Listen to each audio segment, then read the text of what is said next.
আসসালামু আলাইকুম everyone, this is Ashikuzzaman your Ashik ভাইয়া। আশা করি তোমরা সবাই অনেক ভালো আছো, সুস্থ আছো। সবাইকে স্বাগতম জানাচ্ছি আধুনিক পদার্থবিজ্ঞানের দ্বিতীয় পর্বে। এই টাইপ থেকেও কিন্তু আমাদের পরীক্ষায় প্রশ্ন আসে। বিগত লাস্ট ইয়ারে এই টাইপ থেকে সবচেয়ে বেশি আসছিল। তো এবছর আপেক্ষিকতা থেকে আসার সম্ভাবনা বেশি, তবে এখান থেকেও আসতে পারে, মিক্স করে আসে। আসলে সকল বোর্ডে দেখা যায় দুই টাইপ থেকেই থাকে। তো আমরা চলো দেখি আজকে দ্বিতীয় পর্ব আমাদের কোন কোন টাইপগুলো কী কী বাকি আছে সেগুলো আমরা শেষ করব। তো আমরা ইতিমধ্যেই তোমাদেরকে জানাইছি এই চ্যাপ্টারে বেসিক্যালি সিকিউ এর টাইপ হচ্ছে দুইটা, একটা আপেক্ষিকতা, একটা হচ্ছে আলোক তড়িৎ ক্রিয়া। এইটা আমরা শেষ করছি প্রথম পর্বে। আজকে আমরা দেখব হচ্ছে আলোক তড়িৎ ক্রিয়া। এই আলোক তড়িৎ ক্রিয়ার মধ্যে কী ধরনের প্রশ্ন কী কী আসে, গতে কী আসে, ঘতে কী আসে, সেটার আমরা একটা ওভারভিউ শুরুতে তোমাকে দিয়ে নিচ্ছি। নর্মালি এখান থেকে শুরুতেই এরকম প্রশ্নগুলো আসে। গতে সূচন কম্পাঙ্ক কত, সূচন তরঙ্গ দৈর্ঘ্য কত, কার্যাপেক্ষক বের করতে বলবে যে ইলেকট্রন যে বের হইলো, ইলেকট্রনের সর্বোচ্চ দ্রুতি কত, সর্বোচ্চ গতিশক্তি কত। এই ধরনের জিনিসগুলো মোরলেস আমাদের গ নম্বরে থাকে। আসলে ঘ নম্বরে কী কী থাকে বলে ফটো কারেন্ট পাওয়া যাবে কি না, ওই যে আমাদের যখন আমরা ফটো তড়িৎ ক্রিয়া পড়বো তখন বুঝতে পারবো, সমস্যা নেই। এবং নিবৃত্ত বিভবের কীরূপ পরিবর্তন হবে, তরঙ্গ দৈর্ঘ্য চেঞ্জ করলে নিবৃত্ত বিভব বাড়বে নাকি কমবে, এরকম ধরনের প্রশ্ন সবচেয়ে বেশি। এবং আর ধরনের প্রশ্ন থাকে এই টাইপের মধ্যেই গ্রাফ দেওয়া থাকে, গ্রাফ থেকে তোমাকে বলবে যে হ্যাঁ এগুলো বের করো। তো সেই প্রশ্নগুলো দেখবো, গ্রাফগুলো আমরা দেখব। তো চলো আমরা সরাসরি একদম শুরু করি যে আমাদের টপিক কী কী আছে। তো এইটার মধ্যে আমাদের এই টপিকটার মধ্যে আমাদের এই সিকিউ এর 2 নাম্বার টাইপে আসলে আমাদের 2 নাম্বার টাইপ, আসলে আমাদের 2 নাম্বার টাইপ পড়ছি, তাই না? আমাদের বেসিক্যালি হচ্ছে 2 নাম্বার টাইপ। হ্যাঁ, 2 নাম্বার টাইপ সিকিউ আসলে 2 নাম্বার টাইপ, কারণ 1 নাম্বার টাইপ আমরা দেখছি শুরুতে বেসিক্যালি। ওকে, তো এই 2 নাম্বার টাইপের মধ্যে আমাদের টপিক কী কী আসলে পড়তে হবে দেখো। প্রথমে দেখো এটা হলুদ করা আছে, মানে এটাই আসলে মেইন টপিক, ফটো তড়িৎ ক্রিয়া। তারপরে আরেকটু ইম্পর্টেন্ট কম্পটন প্রভাব, এটা গ নাম্বারে অনেক সময় থাকে।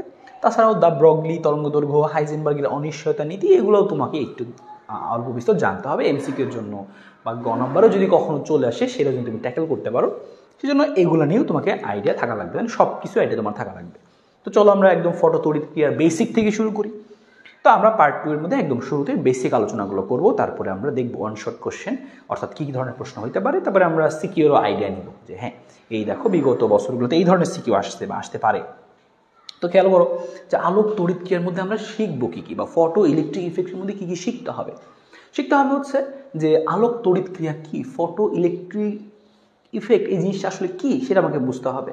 দেখো এই সোলার প্যানেল তোমরা দেখছো, অনেকেই দেখছো বাসা বাড়িতে, যে সেখানে নর্মালি কী হয় যে সূর্যের আলো এই সোলার প্যানেলে পড়ে এবং এখান থেকে আসলে কারেন্ট পাওয়া যায়।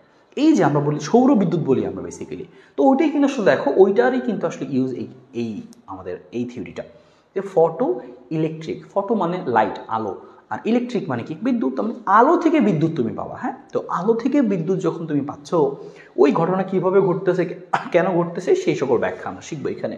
তাছাড়া এটা কীভাবে কাজ করে সেটা দেখবো, এবং বেশ কিছু বৈশিষ্ট্য আছে সেটা তোমাকে জানতে হবে এমসিকিউর জন্য, এবং আমরা সিকিউর জন্য দেখবই। তো আসো আমরা শুরু করি। প্রথমেই আমাদের শিখতে হবে এই কয়েকটা জিনিস, এই 3টা জিনিসের মতো শিখতে হবে, এবং সাথে ফর্মুলা তো আছেই। তো একদম শুরুতে আমি তোমাকে এই জিনিসটা বলি যে কীভাবে ঘটতেছে আসলে। মেইন জিনিস তুমি দেখতে পাচ্ছ এইটা, যে সূর্যের আলো এখানে পড়তেছে, আর এইখানে পড়ার পর এখান থেকে আমি ইলেকট্রিসিটি পাচ্ছি, ফটো থেকে ইলেকট্রিসিটি পাচ্ছি, এর নাম হচ্ছে ফটো ইলেকট্রিসিটি। ফটো মানে লাইট থেকে ইলেকট্রিসিটি পাচ্ছি। জিনিসটা কীভাবে ঘটতেছে আসলে, তো সেইটা বোঝার আগে তোমাকে একটু কেমিস্ট্রির জ্ঞান লাগবে। ওই যে আমরা যে পরমাণু মনিটরিং পড়ছিলাম সেই জানতে হবে। তার আগে দেখো সংজ্ঞাটা একটু খেয়াল করো কি বলছি, সংজ্ঞাটা অনেক ইম্পর্টেন্ট, পরীক্ষা অনেক বেশি আসে। এটা আলোক তড়িৎ ক্রিয়া কি লেখো, ধাতব পদার্থের উপর উপযুক্ত কম্পাঙ্ক, এই কথাটা ইম্পর্টেন্ট, আমরা পরে আলোচনা করব যে উপযুক্ত এই কথাটা কেন বললো, উপযুক্ত কম্পাঙ্ক বা তরঙ্গদৈর্ঘ্য কেন বললো। যে কোনো কম্পাঙ্ক হইলে কি হবে না, না যে কোনো কম্পাঙ্ক বা যে কোনো তরঙ্গদৈর্ঘ্যে আলো পড়লে কিন্তু হবে না, একটা উপযুক্ত একটা নির্দিষ্ট মান বা এর চেয়ে বেশি বা কম, এই একটা জিনিস আছে। এই জন্য আমরা সেটাও পরে জানবো এটাকে কি বলে। অর্থাৎ কোনো ধাতব পদার্থের উপর যখন কোনো নির্দিষ্ট বা কোনো উপযুক্ত কম্পাঙ্ক বা তরঙ্গদৈর্ঘ্যে আলো আপাতিত হয়, তখন দেখা যায় ওই পদার্থ হতে ইলেকট্রন নির্গত হয়। এই যে ইলেকট্রন নির্গত হইল, এই ক্রিয়াটাকেই বলি আমরা আলোক তড়িৎ ক্রিয়া। ইলেকট্রন নির্গত কিভাবে হচ্ছে খেয়াল করো, এই দেখো আলো আপতিত হচ্ছে, ইনসিডেন্ট লাইট মানে আপতিত আলো। তা আপতিত আলো শক্তি আনতেছে, আমরা জানি হচ্ছে আলো কি, আলো এক প্রকার শক্তি, আলো কিন্তু শক্তি নিয়ে আসে। আলো কি পরিমাণ শক্তি নিয়ে আসে এইটা কিন্তু আমরা বের করতে পারি হচ্ছে যে আমাদের প্ল্যাঙ্কের যে থিওরি, সেই থিওরি থেকে আর কি। সেই প্ল্যাঙ্কের থিওরি কি ছিল আসলে, ফোটন তত্ত্ব, প্ল্যাঙ্কের ফোটন তত্ত্ব। তো প্ল্যাঙ্ক বলছিল ফোটন তত্ত্বের মধ্যে যে কোনো আলো যখন আসতেছে, এই যে এই আলো যে আসলো, খেয়াল করো, এই যে এই আলো যে আসতেছে, এই আলোটা কী পরিমাণে শক্তি বেসিক্যালি আনতেছে। তো প্ল্যাঙ্ক তার ফোটন তত্ত্বের মধ্যে কী বলছিল আলো কী পরিমাণে শক্তি আনতেছে, সে বলছিল আলো হচ্ছে এক প্রকার ফোটন। ফোটন। এবং এই আলো যে আসতেছে, এখানে আলোগুলো আসলে শক্তির প্যাকেট আকারে আসতেছে। হ্যাঁ, এখানে যে আলোগুলো আসছে, যে এখান থেকে যে একটা উচ্চ দিকে আলো তৈরি হয়েছে, এখানে আসলে এরা শক্তির প্যাকেট আকারে আসতেছে, শক্তির প্যাকেট। হ্যাঁ, তার মানে এরকম ক্ষুদ্র ক্ষুদ্র এরকম প্যাকেট, এই যে এগুলোকে বলা হয় কোয়ান্টা। কোয়ান্টা একটা শক্তির প্যাকেট হচ্ছে কোয়ান্টা। তো এই কোয়ান্টাগুলা বা এই শক্তির প্যাকেট আকারে যে আলো আসতেছে, শক্তির প্যাকেট, ওই শক্তি কী পরিমাণ আনতেছে, শক্তি কী পরিমাণ আনতেছে এটা নির্ভর করে হচ্ছে কম্পাঙ্কের উপর। তিনি বলছেন যে এই কোয়ান্টাগুলা বা হচ্ছে এই ফোটনগুলা কী পরিমাণে শক্তি বহন করে সেটা তাদের কম্পাঙ্কের সমানুপাতিক। তাহলে এই সমানুপাতিক এফ, আর এইখান থেকেই কিন্তু আমরা সূত্র পাইছিলাম বেসিক্যালি যে কী লিখতাম আমরা, এই সমানুপাতিক চিহ্নটা উঠাই দিয়ে লিখতাম আমরা সমানুপাতিক ধ্রুবক এইচ, তখন আমরা সূত্র পাইছিলাম একটা E equal to H F, মনে পড়ে। এবং একইভাবে আমরা কিন্তু এখানে এটাও লিখতে পারি, এফ এর পরিবর্তে সি বাই ল্যামডা লিখতে পারি, তার মানে আলটিমেটলি লেখা যায় সি এইচ বাই ল্যামডা। তাহলে আলো কী পরিমাণে শক্তি আনতেছে সেটা কিন্তু আমরা আসলে এই ফোটন যে কণা তত্ত্ব বা ফোটন তত্ত্ব সেখান থেকে বের করতে পারি চাইলে। তো এটা তোমাকে একটু মনে রাখতে হবে, এটা আমরা সবাই জানি কম বেশি, এটা আমাদের একটু জানতে হবে, ঠিক আছে। এগুলো ভালো কথা, আমরা জানলাম, বুঝলাম আলো যখন আসতেছে আলো শক্তি আনতেছে।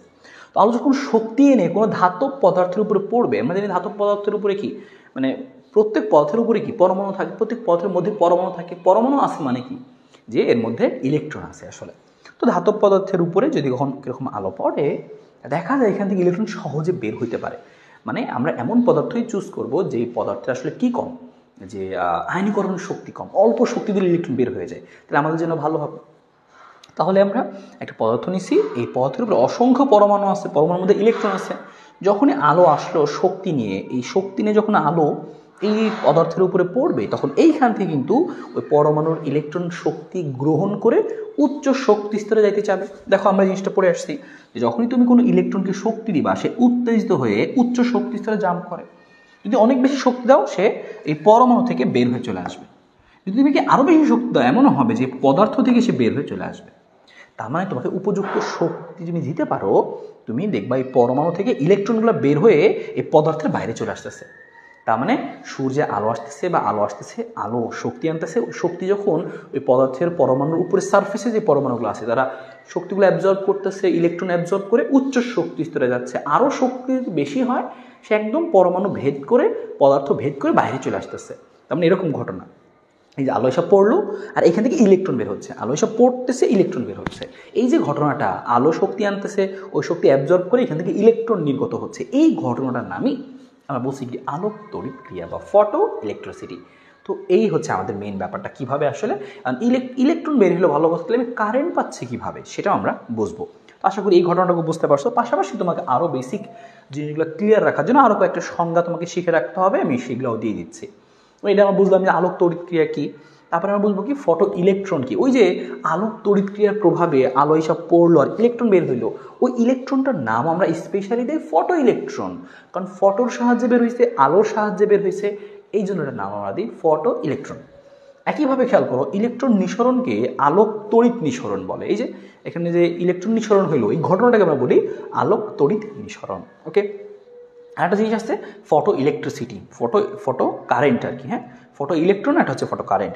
ইলেকট্রন নিঃসরণের ফলে যে আমি বিদ্যুৎ পাবো, এই যে ইলেকট্রন তো বের হইলো ভালো কথা, ইলেকট্রন যখন প্রবাহিত হইতে থাকবে তখন কারেন্টও পাবো আমরা। এটাই তো বলতেছিলাম যে সূর্যে আলো পড়বে এবং সেইখান থেকে তুমি কারেন্ট পাবা। তো আলো পড়লে কারেন্ট যদি পাওয়া যায়, ওই কারেন্টটার নাম আমরা দেবো ফটো কারেন্ট বা ফটো ইলেকট্রিসিটি, আলোক তড়িৎ প্রবাহ আর কি। হ্যাঁ, তো এই হচ্ছে ব্যাপারটা। তো আশা করি বুঝছি, সংজ্ঞাগুলো খুবই সিম্পল, এগুলো আমাদের ক নাম্বারে আসে নর্মালি। এবার আসলে একটু বুঝি যে কীভাবে ঘটনাটা ঘটলো। বুঝলাম যে আলো শক্তি আনতেছে, পর্যাপ্ত শক্তি যদি হয় তাহলে এখান থেকে ওই ইলেকট্রনটা শক্তি গ্রহণ করে বের হয়ে আসবে। এই যে ইলেকট্রন শক্তি গ্রহণ করে বের হয়ে আসলো, তাহলে এই ইলেকট্রন বের হওয়ার ফলে আমি বিদ্যুৎ পাইলাম কীভাবে, সেটা দেখার জন্য আমাদেরকে এই ডেমনস্ট্রেশনটা দেখতে হবে, একটু চিত্রটা খেয়াল করতে হবে। চিত্রটা বোঝা জরুরি, কারণ এই চিত্র দিয়েও পরীক্ষায় অঙ্ক থাকে। এই জন্য বেসিক নলেজটুকু তুমি রাখো এইখান থেকে। দেখো ঘটনা কী ঘটতেছে, আমরা কি করি মেইন পরীক্ষাটার মধ্যে এরকম ঘটনা ঘটে যে এই হচ্ছে আমাদের একটা কি, যে একটা ব্যবস্থা। এই ব্যবস্থার মধ্যে দেখো কি আছে, একটা আমরা কি করছি কাঁচনলের মধ্যে, এই দেখো আমরা এই পাশে একটা ধাতব পাত্র রাখছি, এদিকে একটা পাত্র রাখছি।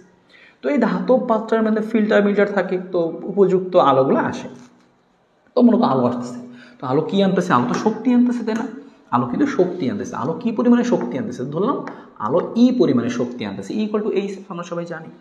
তো আলো মনে করো পরিমাণে শক্তি আনতেছে। আমি একটু ভ্যালু দিয়ে বলি তোমার বোঝার সুবিধার জন্য। মনে করো কথার কথা যে আলো আসলে বেসিক্যালি শক্তি আনতেছে কত? মনে করো যে হচ্ছে 10 জুল। কথার কথা মানে জাস্ট তোমাকে বোঝানোর জন্য। আলো 10 জুল শক্তি আনতেছে। তো আলো আসতেছে 10 জুল শক্তি নিয়ে, আলো আসলো আইসা এইখানে এই সারফেসে ইলেকট্রন আছে, এই ইলেকট্রনের উপরে আপতিত হইল, বা পরমাণু আছে পরমাণুর উপরে আপতিত হইল।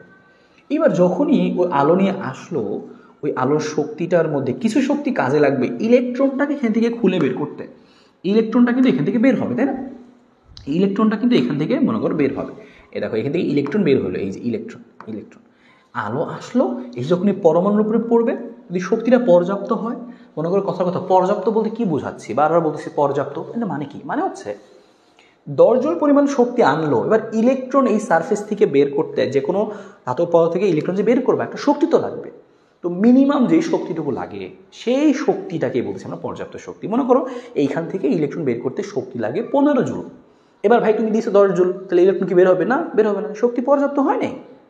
ইলেকট্রন বের হতে লাগে 15 জুল, তুমি দিয়েছো 20 জুল। হ্যাঁ, এটা পর্যাপ্ত হয়েছে, আর বেশি হয়েছে এক্সট্রা আসলে, কারণ 15 দিয়ে বের করবে, বাকি 5 এক্সট্রা থেকে যাবে। যদি আমি 15 জুলও দিতাম, 15 জুল বের করতে লাগে ইলেকট্রন, আমি দিছিও 15 জুল, তার মানে কি এটাও পর্যাপ্ত। হ্যাঁ, ইলেকট্রন তো বের হয়েছে, এটা পর্যাপ্ত শক্তি। তার মানে ইলেকট্রন বের করতে যে শক্তি লাগে তার সমান বা তার চেয়ে বেশি শক্তি দিলে ইলেকট্রনটা বের হবে। ঠিক আছে, ভালো কথা। ধরলাম আমরা এই ইলেকট্রনটা এখান থেকে বের করতে শক্তি লাগে, মনে করো আমরা ধরে নিলাম যে শক্তি লাগে মনে করো 7 জুল। হ্যাঁ, এখান থেকে ইলেকট্রন বের করতে কত শক্তি লাগে? ধরলাম যে এখানে শক্তি লাগে, কথার কথা মনে করো যে 7 জুল। হ্যাঁ, লিখে দিয়েছি যে 7 জুল পরিমাণ শক্তি লাগে ইলেকট্রন বের করতে। এইটা একটা নাম আছে স্পেশাল, যে কোনো ধাতব পদার্থ থেকে ইলেকট্রন নিঃসৃত করতে ন্যূনতম যে শক্তিটা লাগে। যেমন এখানে আমরা কি বলছি, এখানে এমন একটা ধাতব পদার্থ নিচ্ছি যে এখান থেকে ইলেকট্রন বের হতে ন্যূনতম 7 জুল শক্তি লাগে। তাহলে এই শক্তিটাকে আমি বলবো হচ্ছে কি, যে কার্যাপেক্ষক। একটা স্পেশাল নাম আছে, নামটা শিখে রাখো তোমরা, এটা আমাদের বারবার পরীক্ষায় আসবে। কার্যাপেক্ষক। হ্যাঁ, আমি কথা এখানে লিখতেছি যে কার্যাপেক্ষক বা এটাকে বলি আমরা ওয়ার্ক ফাংশন। এটাকে আমরা প্রকাশ করি কি দিয়ে? W0 দিয়ে প্রকাশ করতে পারি। হ্যাঁ, আমরা এটাকে বিভিন্নভাবে প্রকাশ করতে পারি। W0 দিয়ে প্রকাশ করতে পারি, বা কোনো বইয়ে আবার দেখা গেছে কীভাবে প্রকাশ করছে, এটাকে ফাই দিয়েও প্রকাশ করছে, এরকম ফাই। তো এটা নিয়ে প্যারা খাওয়ার কিছু না, যে কোনো একটা দিয়ে প্রকাশ করলেই হবে। ঠিক আছে, W0 অথবা ফাই, তো ওই W0 দিয়ে লিখতে পারো। তো কার্যাপেক্ষক, তাহলে কার্যাপেক্ষক কি? ইলেকট্রনটাকে ওই ধাতব পদার্থ থেকে বের করতে ন্যূনতম যে শক্তি লাগে, ওই শক্তিটার নামই হচ্ছে কার্যাপেক্ষক। তোমাকে যদি বলে কেউ যে এই ধাতুর কার্যাপেক্ষক 2.3, তাহলে বুঝবা কি, ওইখান থেকে ইলেকট্রন বের করতে হলে ন্যূনতম 2.3 শক্তি দেওয়া লাগবেই। এর বেশি দিলেও বের হবে, কিন্তু ন্যূনতম অত লাগবে। এটা হচ্ছে কার্যাপেক্ষক, ন্যূনতম যে শক্তি লাগে। লিখে রাখতে পারো, ন্যূনতম যে শক্তি লাগে ইলেকট্রন বের করতে। ফাইন, সেটা আমরা বুঝলাম।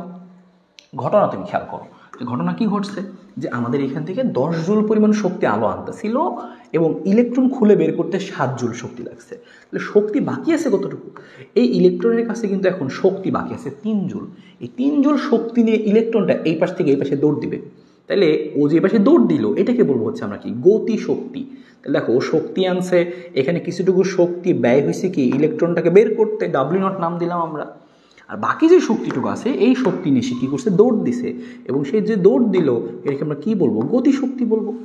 তুমি একটু বুদ্ধি করে বলো, আর গতিশক্তির পরিমাণটা আসলে হবে কত? গতিশক্তির পরিমাণটা হবে কত? খেয়াল করো, আনছিল 10, এখানে 7 খরচ করে ফেলছে ইলেকট্রন বের করতে, বাকি যে 3 জুল, এই 3 জুল নিয়ে সে কি সামনে গতিপ্রাপ্ত হবে। এবার সামনেই কেন গতিপ্রাপ্ত হইলো? এখানে আরেকটা কারণ আছে। খেয়াল করো, এই প্রান্তটা পজিটিভ, খেয়াল করতে হবে তোমাকে, এবং এইখানে তোমাকে তাকাইতে হবে। যখন অঙ্ক করবা, চিত্র আঁকা থাকবে, এইখানে তোমাকে তাকাইতে হবে। দেখো এখানে একটা ভোল্টেজ দিছে, এখানে V একটা ভোল্টেজ দেওয়া হয়েছে, এই প্রান্তটা পজিটিভ। তাহলে এই প্রান্তটা পজিটিভ মানে কি, এই প্রান্তটা পজিটিভ, তাহলে এই প্রান্তগুলো প্রচুর পজিটিভ বিভব আছে এই পাশে। এবার ইলেকট্রন তো নেগেটিভ জিনিস, এই নেগেটিভ জিনিস এই প্লাসের প্রতি একটা আকর্ষণ বোধ করবে। আর এই পাশে নেগেটিভ চিহ্ন দেওয়া হয়েছে মানে কি, এটা ছোটো বাহু মানে কি নেগেটিভ, তাহলে এই প্রান্তটা বেসিক্যালি কি আসলে negative negative negative negative negative. তাহলে এই নেগেটিভ এই ইলেকট্রনকে আরও দিকে চাপ দিবে, বিকর্ষণ করবে, ও এই জন্য আরও ওই পাশে যাওয়া শুরু করবে আসলে বেসিক্যালি। হ্যাঁ, তাহলে এই কথাটাও মাথায় রাখতে হবে। উল্টা ঘটনা ঘটতে পারে। দেখো আমরা কি করছি, এই প্রান্তেই দিছি এখানে ছোটো বাহু মানে এখানে নেগেটিভ, আর এইখানে বড় তার মানে এই পাশে পজিটিভ, এখানে এরকম দিছি। তো এরকম ঘটলে কি হইতে পারে আবার, সেটা আমরা বুঝবো। তবে ফার্স্ট আমরা নর্মালটা বুঝি।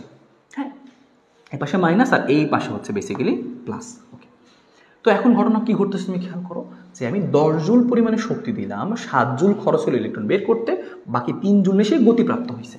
তাহলে এখান থেকে তুমি এই কথাটুকু লিখতে পারবা কি খেয়াল করে, এটা আমাদের ফর্মুলা। কিন্তু এখন যেটা লিখবো এটাই কিন্তু আমাদের আসলে বেসিক্যালি ফর্মুলা। হ্যাঁ, এখানে এটাই কিন্তু বেসিক্যালি আমাদের ফর্মুলা।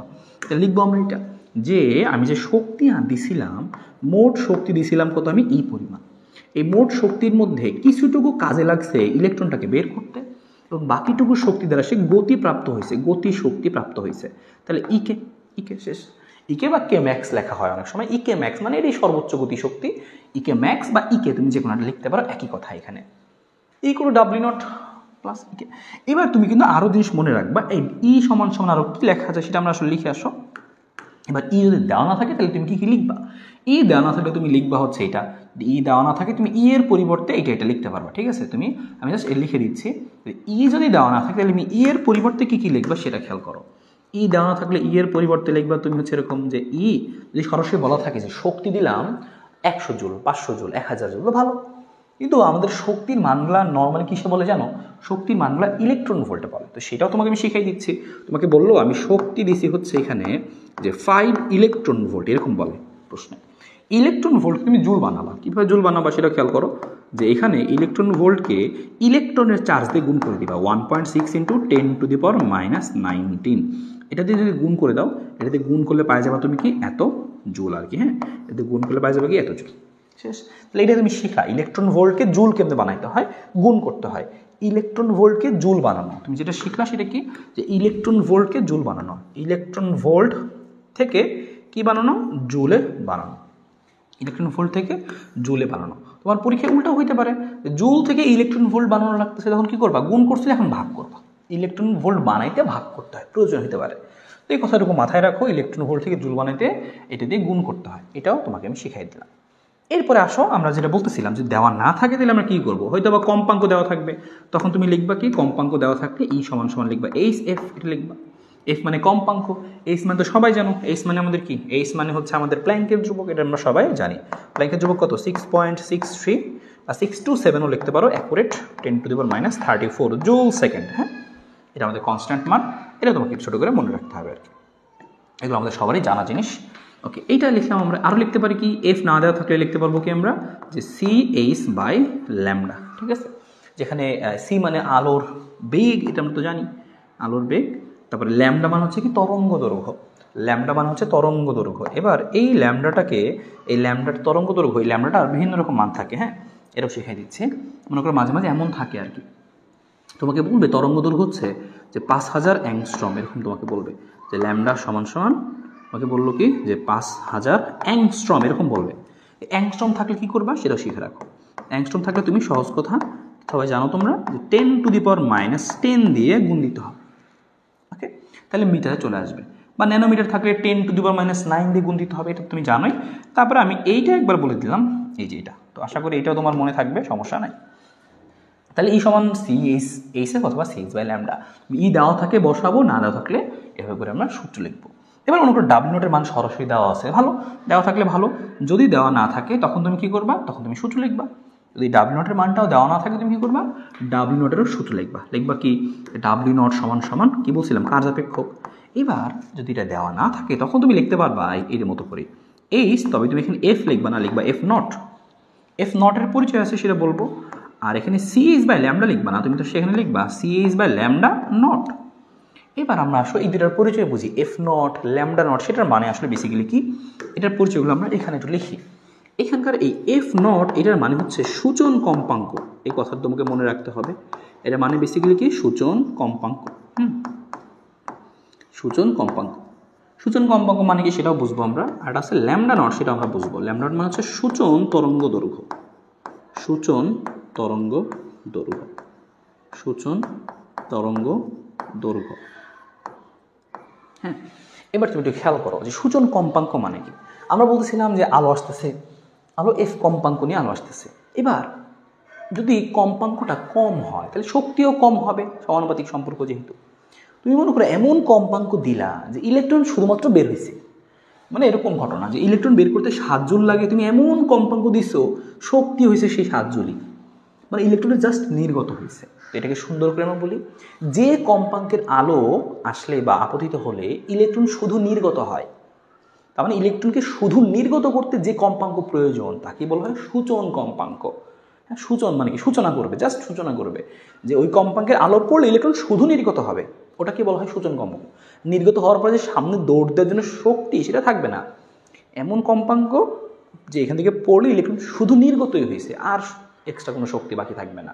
তাহলে যে কম্পাঙ্কের আলো আপতিত হলে ইলেকট্রন শুধু নির্গত হয় তাকে আমরা বলি কি, সূচন কম্পাঙ্ক। সূচন কম্পাঙ্ক, হ্যাঁ, যে কম্পাঙ্ক। তাহলে আমরা কি বলবো, সর্বোচ্চ যে কম্পাঙ্ক, এর বলে আমরা কি, মানে এটা বলে আমরা সর্বনিম্ন। সর্বনিম্ন যে কম্পাঙ্কের আলো আপতিত হলে ইলেকট্রন নির্গত হবে। তুমি যদি বেশি কম্পাঙ্ক দাও ইলেকট্রন নির্গত হবেই, কিন্তু সর্বনিম্ন কোন কম্পাঙ্ক দিলে আলো নির্গত হবে, ইলেকট্রন নির্গত হবে, তার নামে আমরা বলি সূচন কম্পাঙ্ক। তখন এটার সাথে জড়িত কি, সর্বনিম্ন কম্পাঙ্ক। সূচন কম্পাঙ্ক মানে কি, সর্বনিম্ন কম্পাঙ্ক, যেই কম্পাঙ্ক দিলে ইলেকট্রন বের হবে। কিন্তু সূচন তরঙ্গ দৈর্ঘ্যের বেলায় আমরা বলি যে সর্বোচ্চ যে তরঙ্গ দৈর্ঘ্যের আলো দিলে ইলেকট্রন নির্গত হয়। এখানে উল্টা কেন হইল, কারণ দেখো এর সাথে ল্যামডার সম্পর্ক ব্যস্তানুপাতিক। শক্তি বেশি হইতে হইলে এটা কম হইতে হবে, বা এটা কম হইতে হইলে এটা বেশি হইতে হবে, মানে ব্যস্তানুপাতিক সম্পর্ক। তারপরে এই জন্য এটাকে বলি আমরা, সুন্দর করে বই থেকে পড়বা, যে সর্বোচ্চ যে তরঙ্গী দৈর্ঘ্যের আলো আপতিত হলে ইলেকট্রন নির্গত হয় তাকে সূচন তরঙ্গ দৈর্ঘ্য বলে। তো এই দুটার মান দেওয়া থাকলে তুমি ডাব্লিউ নটের মানটা বের করতে পারবা, কোনো সমস্যা নেই। ওকে ফাইন, একই কথা গেল। লাস্ট একটা জিনিস আমাদের আসবে, সেটা হচ্ছে কি এইটা, এই যে হচ্ছে আমাদের পরেরটা, যে এখানে গতিশক্তি দেওয়া ছিল, গতিশক্তিটা আমাদের প্রয়োজন হইতে পারে। খেয়াল করো গতিশক্তি ব্যাপারটাও, গতিশক্তি ব্যাপারটা আমরা ইকে দেওয়া থাকলে ভালো, বা আমরা বের করব, বা প্রয়োজন হইতে পারে। ইকে সমান কি লিখবো, ইকে না লিখে কে ম্যাক্স এই কথাও লেখা যেতে পারে, কিন্তু বইয়ের মাঝে মাঝে এভাবে লেখে কে ম্যাক্স, একই কথা। ইকে ম্যাক্স, কে ম্যাক্স, এটা দ্বারা ওই গতিশক্তিকে বোঝাচ্ছে। সর্বোচ্চ গতিশক্তি বললেও এইটাই, কথা ক্লিয়ার করে দিলাম, ঝামেলা যেন না হয়। এবার ইকের পরিবর্তে আমরা কি লিখবো, ইকের পরিবর্তে লিখবো হচ্ছে আমরা এভাবে, যে হাফ এম ভি স্কোয়ার, তাই না, হাফ এম ভি স্কোয়ার। এখন এখানে এমটা কার ভর, ইলেকট্রন দৌড়াচ্ছে, ইলেকট্রন গতিশক্তি প্রাপ্ত হচ্ছে, ইলেকট্রনের ভর, সহজ কথা। এম এর মানটা কত সেটাও তুমি মুখস্থ রাখবা, যে ইলেকট্রনের যে ভরটা বেসিক্যালি ছিল সেটা আমরা সবাই জানি, যে 9.11 ইন্টু 10⁻³ কেজি, কেজিতে একদম বলে দিলাম ইলেকট্রনের ভর। আর ভি মানে ওই ইলেকট্রন যে বেগে যাচ্ছে সেই বেগ। এবার এটার সমান সমান দিয়ে এখানে আমরা আরেকটা জিনিসও লিখতে পারি। আরেকটা জিনিস কি লিখতে পারি, সেটা হচ্ছে এটা লিখতে পারি, আলাদা করে লিখে দেখাচ্ছি, আমার দরকার হবে। লিখতে পারি আমরা এভাবে, ই ভি নট। খেয়াল করো এই ইভি আর ওই ইভি মধ্যে পার্থক্য আছে। এই ইভিটা ছিল একক ইলেকট্রন ভোল্ট, আর এই ইভি দ্বারা কি বোঝাইছে, এই ইভি দ্বারা বোঝাইছে ই মানে ইলেকট্রনের চার্জ, আর ভি নট মানে বিভব। কোন বিভব, নিবৃত্তি বিভব। নিবৃত্ত বিভব আর কি, এই এখানে শিখবো আমরা, সমস্যা নেই। তাহলে কথাটা মনে রেখো, এখানে আমরা এই ভি নট দ্বারা কি বোঝাচ্ছি, এই ভি নট দ্বারা বোঝাচ্ছি আমরা যে নিবৃত্তি বিভব। এখন এই নিবৃত্তি বিভব আর কি সেটা আমরা জানি না, সেটা আমরা এখন শিখবো আর কি, যে নিবৃত্ত বিভব জিনিসটা আবার কি। ঠিক আছে, এটি কথা মনে রাখো, যে ইকে পরিবর্তে আমরা হাফ এম ভি স্কোয়ার লিখতে পারি, বা ই ভি নট লিখতে পারি। ই মানে ইলেকট্রনের চার্জ, আর ভি নট মানে এখানে নিবৃত্ত বিভব। লিখে রাখো কথাটা। তো ভালো কথা, ফর্মুলা হচ্ছে ওভারঅল এইটুকু আমাদের ফর্মুলা, মেন ফর্মুলা এইটা, ই সমান ডাব্লিউ নট যোগ ইকে। ই দেওয়া থাকলে ভালো বসাবা, না দেওয়া থাকলে এগুলো বসাবা। ডাব্লিউ নট দেওয়া থাকলে বসাই দিবা, না দেওয়া থাকলে এখান থেকে বের করে নিয়ে বসাবা। ইকে দেওয়া থাকলে বসাবা, না থাকলে এখান থেকে বের করে নিয়ে বসাবা, এরকম। ওকে, এটা বুঝলাম আমরা। আর সিনারিওটা কি মনে আছে, কি ঘটনা ঘটছিল, যে যেই ধাতব পাতে আলো পড়তেছে সেই ধাতব পাতটা কিন্তু নেগেটিভ ছিল। হ্যাঁ, এই কথাটা মনে রাখো। এইবার খেয়াল করো, এইখানে আমরা কিন্তু উল্টা ঘটনা ঘটাই দিচ্ছি, ব্যাটারিটাকে চেঞ্জ করে দিছি, যে এই প্রান্তর পজিটিভ আর এই প্রান্তটা নেগেটিভ, আমরা উল্টা করে দিছি বেসিক্যালি এখানে ঘটনাটা। হ্যাঁ, যে এই প্রান্তটা আমি পজিটিভ করে দিচ্ছি আর এই প্রান্তটা নেগেটিভ করে দিচ্ছি, আমি জাস্ট ব্যাটারির প্রান্তগুলো উল্টাই দিছি, এরকম করে আমরা উল্টাই দিছি। এখানে যা ছিল দেখো ওই ক্ষেত্রে উল্টা হয়ে গেছে। তো ওইরকম করলে কি হবে, ঘটনা কি সেটা আমরা জানবো। তার আগে আরও একটা কথা তুমি এখানে শিখে রাখো, যেটা তুমি বুঝবা। তুমি মনে করো ভালো কথা, এখানে বেশি বেশি আলো পড়তেছে, বেশি বেশি ইলেকট্রন বের হচ্ছে, তুমি ইলেকট্রিসিটি পাচ্ছ, এই দেখো ইলেকট্রিসিটি পাচ্ছ এখানে। হ্যাঁ, ওকে, তো এখানে অ্যামিটার যুক্ত করছে, আমরা কারেন্টটা কী পরিমাণ আমরা মাপতে পারি। এবার তুমি এক কাজ করো, এখানে যে ভোল্টেজটা ছিল, যদি ভোল্টেজের মানটা বাড়াতে থাকো, তুমি এক কাজ করলাম, যে যখন এরকম সোজাভাবে যুক্ত আছে নর্মাল, এটা হচ্ছে 1 নম্বর কেস, এটা হচ্ছে কেস 1। হ্যাঁ, যখন কেস 1-এ যুক্ত আছে মানে স্বাভাবিক, হ্যাঁ, তখন স্বাভাবিকভাবে যুক্ত আছে, তখন কি হবে, তখন নর্মাল। যে তুমি স্বাভাবিক যুক্ত করছো, এখানে কি করছো, তুমি ভি এর মানটা বাড়াচ্ছ, তুমি এখানে কি করছো, যে বিভব বাড়াই দিচ্ছ। বিভব যদি বাড়ে, দেখা যাবে বিভব বাড়লে তোমার হচ্ছে, বিভব যদি বাড়ে তাহলে সেক্ষেত্রে দেখা যাবে কি, যে তোমার কারেন্টও বাড়বে। বিভব বাড়াতে থাকলে কারেন্ট বাড়বে। বিভব মনে করো 5 ভোল্ট, তুমি 6 ভোল্ট করলা, তাহলে তখন তুমি কারেন্টের মান বেশি পাবা, আয়ের মান বেশি পাবা। বিভব আরও বাড়াও, কারেন্ট আরও বাড়বে। বিভব আরও বাড়াইলে কারেন্ট আরও বাড়বে। এই যে তুমি বিভব বাড়লে কারেন্ট বাড়তেছে, এরকম বাড়তে বাড়তে বাড়তে বাড়তে একটা টাইমে দেখা যাবে কারেন্ট আর বাড়বে না। তুমি বাড়াইতে বাড়তে মনে করো 10 অ্যাম্পিয়ার করে ফেলছো কারেন্ট, তখন তুমি বিভব আরও বাড়াইতেছো, তোমার 11 হওয়ার কথা কিন্তু 11 হচ্ছে না, 10। তুমি বিভব আরেকটু বাড়াইলা, তাও দেখলা কি কারেন্ট 10। তাহলে প্রথমে কারেন্ট বিভব, দেখো এই ঘটনা এরকম ঘটে আমাদের বেসিক্যালি। হ্যাঁ, বেসিক্যালি ঘটনা কি, গ্রাফটা আমি তোমাকে দেখাই। গ্রাফটা হচ্ছে এরকম হয়, তুমি কি করলা, তুমি হচ্ছে বেসিক্যালি এই কাজ করলা আর কি। এই আমি এখানে দেখাই, বেসিক্যালি এই কাজ করলা। তুমি কি করতেছো, এদিকে বিভব বাড়াচ্ছ, হ্যাঁ এদিকে বিভব আর এদিকে কারেন্ট। গ্রাফটা দেখাচ্ছি আমি। কারেন্ট বিভব বাড়াচ্ছ, কারেন্টও বাড়তেছে, বিভব বাড়াচ্ছ, কারেন্টও বাড়তেছে, বিভব বাড়াচ্ছ, কারেন্টও বাড়তেছে। কিন্তু একটা পর্যায়ে দেখার পরে আর কারেন্ট বাড়বে না। বিভব আরও বাড়াচ্ছ কিন্তু কারেন্ট বাড়তেছে না, বিভব আরও বাড়াচ্ছ কিন্তু কারেন্ট বাড়তেছে না, মানে এরকম কনস্ট্যান্ট হয়ে যায়। তাহলে এই যে এই আয়ের ভির গ্রাফটা এরকম হয়। এবং এই যে গ্রাফটা এরকম হইলো, এই যে কারেন্ট তুমি পাইলা সর্বোচ্চ ম্যাক্সিমাম লেভেলের, ওই কারেন্টের নাম আমরা বলি কি জানো? এই কারেন্টটাকে বলি আমরা সম্পৃক্ত প্রবাহ। এটাকে বলি আমরা কি? সম্পৃক্ত বা সম্পৃক্তি, যে সম্পৃক্তি প্রবাহ আর কি। তার মানে কারেন্টটা বাড়তে বাড়তে একটা ম্যাক্সিমাম লেভেলে গিয়ে স্টপ হয়ে যায়, আর কারেন্ট বাড়ে না। ওই কারেন্টটাকে বলি আমরা সম্পৃক্তি প্রবাহ বা সম্পৃক্ত প্রবাহ। ভালো কথা। এই ঘটনা ঘটে যদি তুমি এইভাবে করে কারেন্টটা বাড়াও, পজিটিভ মানে যে নর্মাল কেস, ওই নর্মাল কেস যদি বিভব বাড়াও তাহলে এই ঘটনা ঘটবে। তোমাকে যদি বলে বিভব বাড়াইছি তাহলে বুঝবা কি কারেন্ট বাড়বে, এরকম।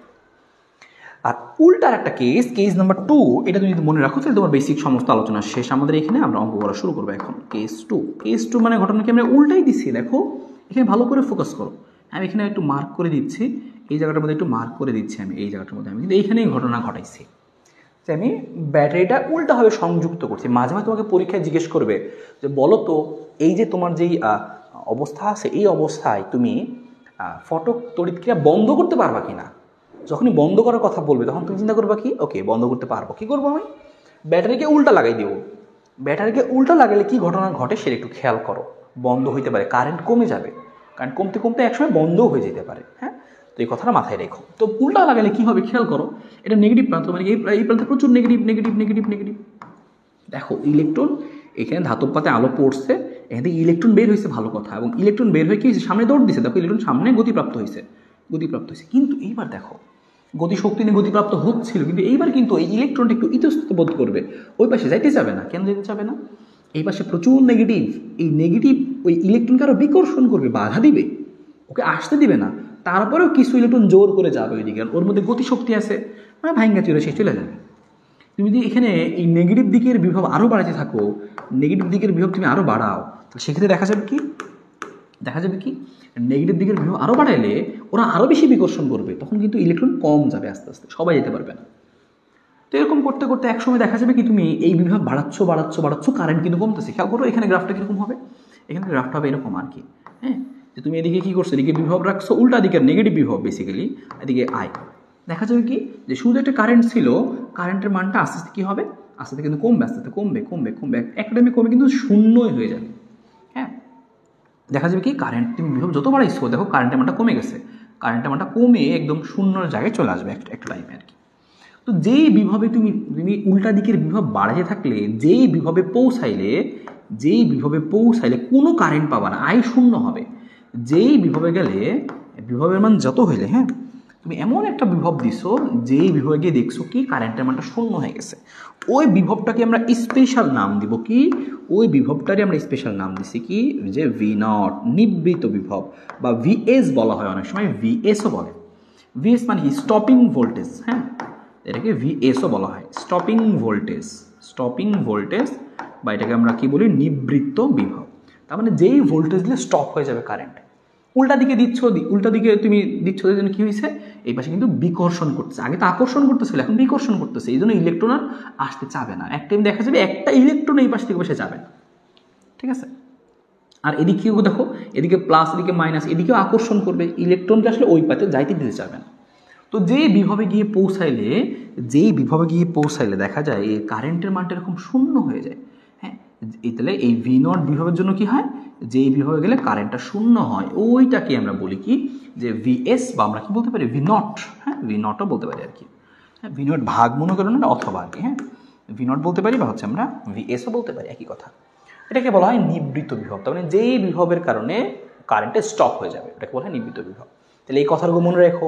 তুমি যখন অঙ্ক আসবে একটু তাকায় দেখবা যে যেই পাতে আলো পড়তেছে সেই পাতটা পজিটিভ নাকি নেগেটিভ। যদি সেই পাতটা পজিটিভ হয় তাহলে বুঝবা নিবৃত্ত বিভবের কাহিনী, কারেন্ট কমে যাবে বা যাইতে যাবে না। আর যেই পাতে আলো পড়তেছে সেই পাত যদি নেগেটিভ হয় তার মানে প্রথম কেস, সহজ কেস আর কি। হ্যাঁ, এটা নেগেটিভ প্রান্ত ছিল আমাদের, এটা নেগেটিভ প্রান্ত। এই প্রান্তটা কি ছিল আমাদের? পজিটিভ প্রান্ত আর কি, পজিটিভ প্রান্ত ছিল আর কি। হ্যাঁ, তাহলে এইটুকু সিনারিও মাথায় রাখতে হবে, কারণ ইদানিংকালে কিন্তু এভাবে প্রশ্ন আসবে। আশা করি বেসিকটুকু একদম ক্লিয়ার। এবার তোমাকে কিছু বৈশিষ্ট্য মনে রাখতে হবে, যে আলোক তড়িৎকে কী কী বৈশিষ্ট্য, এগুলা এমসিকিউর জন্য, তো এগুলো একটু তোমাকে মনে রাখতে হবে, আমি দেখাই দিচ্ছি। হ্যাঁ, একটু আশা করি ক্লিয়ার তাহলে ফর্মুলা। ওকে, হ্যাঁ, তো আমরা খেয়াল করি এই জায়গাটার মধ্যে, খেয়াল করি এখানে কী বলছে আমাদের বৈশিষ্ট্য। দেখো বৈশিষ্ট্যের মধ্যে কী বলছে, আলোক তড়িৎক্রিয়ার বৈশিষ্ট্য। এই যে অনেকগুলো বৈশিষ্ট্য আছে, তুমি বইয়ের অনেকগুলো পাবা, যেগুলো হলুদ করা বেশি ইম্পর্টেন্ট। আলোক তড়িৎক্রিয়া একটু তাৎক্ষণিক ঘটনা। এর মানে কি, যে এই যে আলো আসলো, পড়বে, ইলেকট্রন শক্তি গ্রহণ করবে, উত্তেজিত হবে, থেকে বের হবে, সময় লাগবে না, ধাপ ধাপ হবে। আলো পড়ছে, সাথে ইলেকট্রন বের হয়ে গেছে, একদম তাৎক্ষণিক হবে। এখানে কোনো কালের বিলম্ব হবে না, এখানে কোনো সময় লাগবে না, একদম স্পন্টেনিয়াস, একদম স্বতঃস্ফূর্তভাবে হবে, তাড়াতাড়ি। হ্যাঁ, এই হচ্ছে ঘটনাটা। এটাই বলছে যে সঙ্গে সঙ্গে ইলেকট্রনটা বের হয়ে যাবে, অর্থাৎ তাৎক্ষণিক ঘটনা।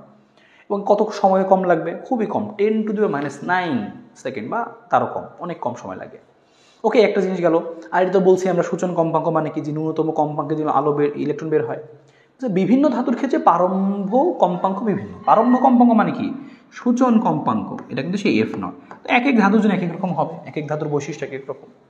আলোক ইলেকট্রনের বেগ কোনো নির্দিষ্ট শীর্ষ মানের মধ্যে হতে পারে, তাই না? দেখো এই ইলেকট্রন যে বের হইতেছিল, ইলেকট্রনের বেগ একটা নির্দিষ্ট রেঞ্জের মধ্যে হইতে পারে। আচ্ছা, আলোক ইলেকট্রনের সর্বোচ্চ গতিবেগ আপতিত রশ্মির কম্পাঙ্কের সমানুপাতিক। তার মানে গতিবেগ বা গতিশক্তি, এই গতিবেগ বা গতিশক্তি কার সাথে সম্পর্কযুক্ত? এ দেখো, কম্পাঙ্কের সাথে সম্পর্কযুক্ত। বেশি কম্পাঙ্ক মানে কি, বেশি শক্তি আসবে। বেশি শক্তি আসবে মানে কি, গতিশক্তিও বেশি হবে, গতিবেগও বেশি হবে।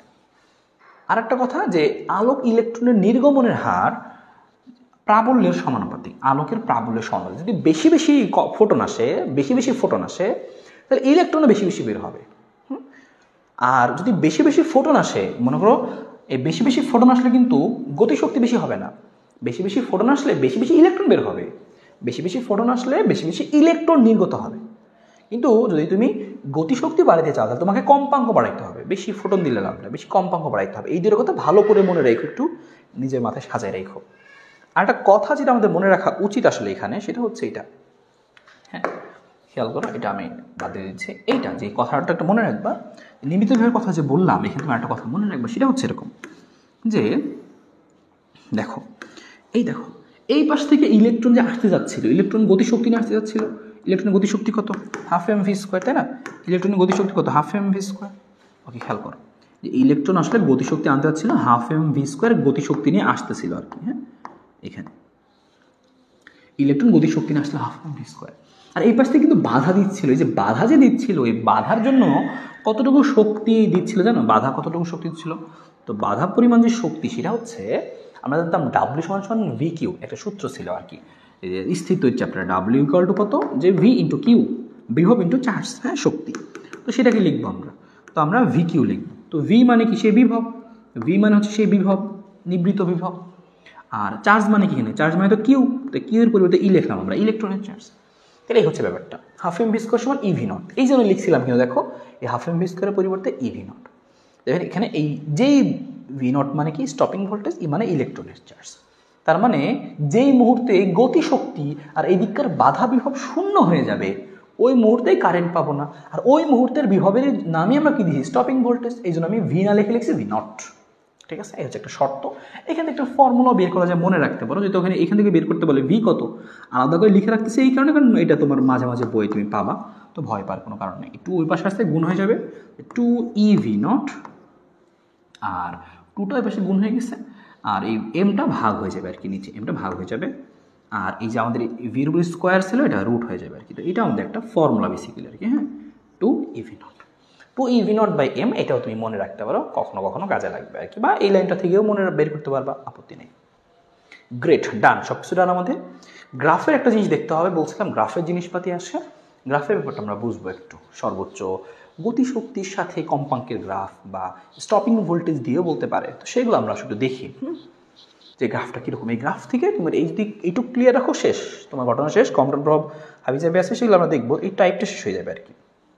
খুব মনোযোগ দিয়ে খেয়াল করো যে আমাদের আসলে এখানে যে এই গ্রাফ থেকে আসলে কী কী জিনিস জানতে হবে। এবার তুমি খেয়াল করো এই গ্রাফ থেকে যা যা জিনিস জানতে হয় সেটা হচ্ছে, হ্যাঁ, এই গ্রাফ থেকে যা জিনিস জানতে হয় সেটা হচ্ছে এই যে আমি কার কার গ্রাফ আঁকতেছি, গ্রাফটা কার কার, প্রথমত যে ইকে এবং হচ্ছে এফ। খুব ভালো করে গ্রাফটা দেখবা, ইদানিংকালে গ্রাফ থেকে সবচেয়ে বেশি প্রশ্ন আসতেছে। এই গ্রাফটা হচ্ছে সর্বোচ্চ গতিশক্তি বনাম কম্পাঙ্কের গ্রাফ। গ্রাফটা কীরকম হয়, এই যেরকম, এখান থেকে শুরু হয়ে এখানে গেছে আর কি। তুমি পরীক্ষায় এইটুকু না এঁকে তুমি শুধু এইটুকু পাবা আর কি, পরীক্ষার মধ্যে এইটুকু তুমি বেশি পাবা, এরকম থাকবে বিশেষ করে। তখন তুমি বুঝে নিবা এবং লেখা তো পাবাই তুমি যে গ্রাফটা কার, গতিশক্তি বনাম কম্পাঙ্ক। এই গ্রাফ দ্বারা তুমি কী বুঝবা, কী মিন করবা, সেই সব কিছু আমরা সব বুঝি। নিচে যে বাড়াই দিছে সেটা আমরা বুঝি ঘটনাটা কী, বা এই গ্রাফটা এরকম হইলো কেন, এই গ্রাফটা এরকম হইলো কেন, সেটা আমরা একটু বুঝি বেসিক দিয়ে। ইকে আর হচ্ছে এফ এর সম্পর্ক, তাই না? তো আমি একটু লিখি, ইকে আর এফ এর বেসিক সম্পর্ক কী ছিল, আমরা কী জানতাম, আমরা শিখছিলাম এইটা, এ সমান সমান ছিল আমাদের W0 যোগ ইকে। এটা আমাদের মেইন ফর্মুলা ছিল, রাইট? এখান থেকে তুমি কী লিখতে পারো, খেয়াল করো, তুমি গ্রাফটা যাচ্ছ গতিশক্তির সাথে, গতিশক্তি আনতে হবে যে গতিশক্তি, তাহলে W0টাকে তুমি এই পাশে নিয়ে আসো, ই এর পরিবর্তে লেখা যায় কত, এইচ এফ। আর এই W যখন এই পাশে আসবে তখন কি হবে, বিয়োগ হবে। আর W0 এর পরিবর্তে লেখা যায় কি, যে এইচ এফ নট, তাই না, এইচ এফ। আর ওই পাশে কি আছে আমাদের, ওই পাশে আছে হচ্ছে আমাদের যে হচ্ছে সমান সমান ইকে, ওই পাশে আমাদের থাকবে কি ইকে। তাহলে ইকের সাথে যেহেতু গ্রাফ, এই জন্য আমি ইকেটা লিখলাম এভাবে, রাইট? ওকে, তাহলে ইকে সমান সমান H f minus h f not, এই তো, এই হচ্ছে ঘটনা। এইবার তাহলে এখানে আমরা কি লিখতে পারি, দেখো ব্যাপারটা, এই গ্রাফটা তো আমি কি বুঝবো এখানে, যে ইকে সমান সমান, আমি এটাকে এই পাশে লিখি তাহলে আরো ভালো বুঝতে পারবা। ইকে সমান সমান জিনিসটা দাঁড়াইছে এরকম, যে ইকে সমান সমান এরকম দাঁড়াইছে H f minus h f not. এবার তুমি দেখো এই জিনিসটা, এই সম্পর্কের মধ্যেই তুমি কি করবো এখন, বেসিক্যালি যে তুমি এখন যে গ্রাফ আঁকবা, গ্রাফ আঁকলে কীরকম হবে খেয়াল করো, যে ইকে কে তুমি প্রকাশ করছো ওয়াই এক্সিস, তাই না, এটা ওয়াই এক্সিস ছিল, এই ওয়াই এক্সিসে প্রকাশ করছো, তাহলে ওয়াই হবে ওয়াই ইকুয়াল টু। এবার তুমি কম্পাঙ্ক এদের এফ, শুধু এফ কিন্তু এফ নট না, এফ, এটাকে প্রকাশ করছো এক্স অক্ষের দিকে, তার মানে এটা হচ্ছে তোমার এক্স অক্ষের রাশি আর কি, এক্স অক্ষের দিকে তুমি এটাকে প্রকাশ করছো। তো এক্স অক্ষের দিকে প্রকাশ করতে তোমার এই এফটা হচ্ছে তোমার এখানকার এক্স, আর সাথে যেটা আছে সেটা আমাদের কি, এইচটা হচ্ছে কি হবে ঢাল, y equal to m x. আর এই যে এই অংশটুকু আমরা কি বলবো, এই মাইনাস এইচ এফ নটকে কি বলবো, সি বলবো। তাহলে গ্রাফটা দেখতে কীরকম, y equal to m x plus c, তার মানে সরল রেখার গ্রাফ। তুমি বুঝতে পারলা, এখানে যদি সরল রেখার গ্রাফ, তার মানে আমাদের এইখানকার এই ইকে আমাদের যে ইকে ছিল, এই ইকে বনাম এই এফ, এটার যে গ্রাফ, সেই গ্রাফটা কি হবে, সরল রেখা হবে।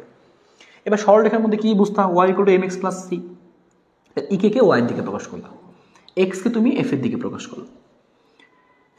এবার তোমার এইখানে এই যে এইচ কি থাকলো, এইচটা কি দেখো, এফ এক্স এইচ এম, তার মানে এই এইচটা কিন্তু ঢাল, তার মানে এই গ্রাফের ঢালটা কি হবে, এইচ প্ল্যাঙ্কের ধ্রুবক। আর সিটা কি হবে, মাইনাস, যেহেতু সি এর ভ্যালুটা তো মাইনাস, সি মানে ছিল কি ওয়াই অক্ষের ছেদাংশ, মাইনাস মানে কি নেগেটিভ দিকে ছেদাংশ। খেয়াল করে দেখো এই যে এই অংশটুকু নেগেটিভ দিকে, কিন্তু এই যে নেগেটিভ দিকে দেখো, নেগেটিভ দিকে ভিড়াইছে, তার মানে এই অংশটুকুর নাম হচ্ছে এইচ এফ নট। ভালো করে মনে রাখো জিনিসটুকু, এই জিনিসটুকু ভালো করে মনে রাখো, এইখান থেকেই প্রশ্ন হবে ফিউচারগুলোতে। এইখান থেকে দেখো, এই যে এই অংশটুকু বেসিক্যালি কি, এই অংশটুকু হচ্ছে এইচ এফ নট, এই অংশটুকু হচ্ছে এইচ এফ নট, এই যে এই অংশটুকু হচ্ছে এইচ এফ নট, কারণ কি ওয়াই অক্ষের ছেদাংশ নেগেটিভ, তাহলে এইচ এফ নট। তোমাকে পরীক্ষায় মাঝে মাঝে এই চালাকি করতে পারে, তোমাকে একটা গ্রাফ দিয়ে দিল, আমি এঁকে দিচ্ছি আবার গ্রাফটা, তোমাকে বললো যে গ্রাফটা আসলে বেসিক্যালি দেখতে এরকম, হ্যাঁ দেখতে এরকম, এটা গ্রাফ এঁকে দিল, ভালো কথা, এখান থেকে দিল।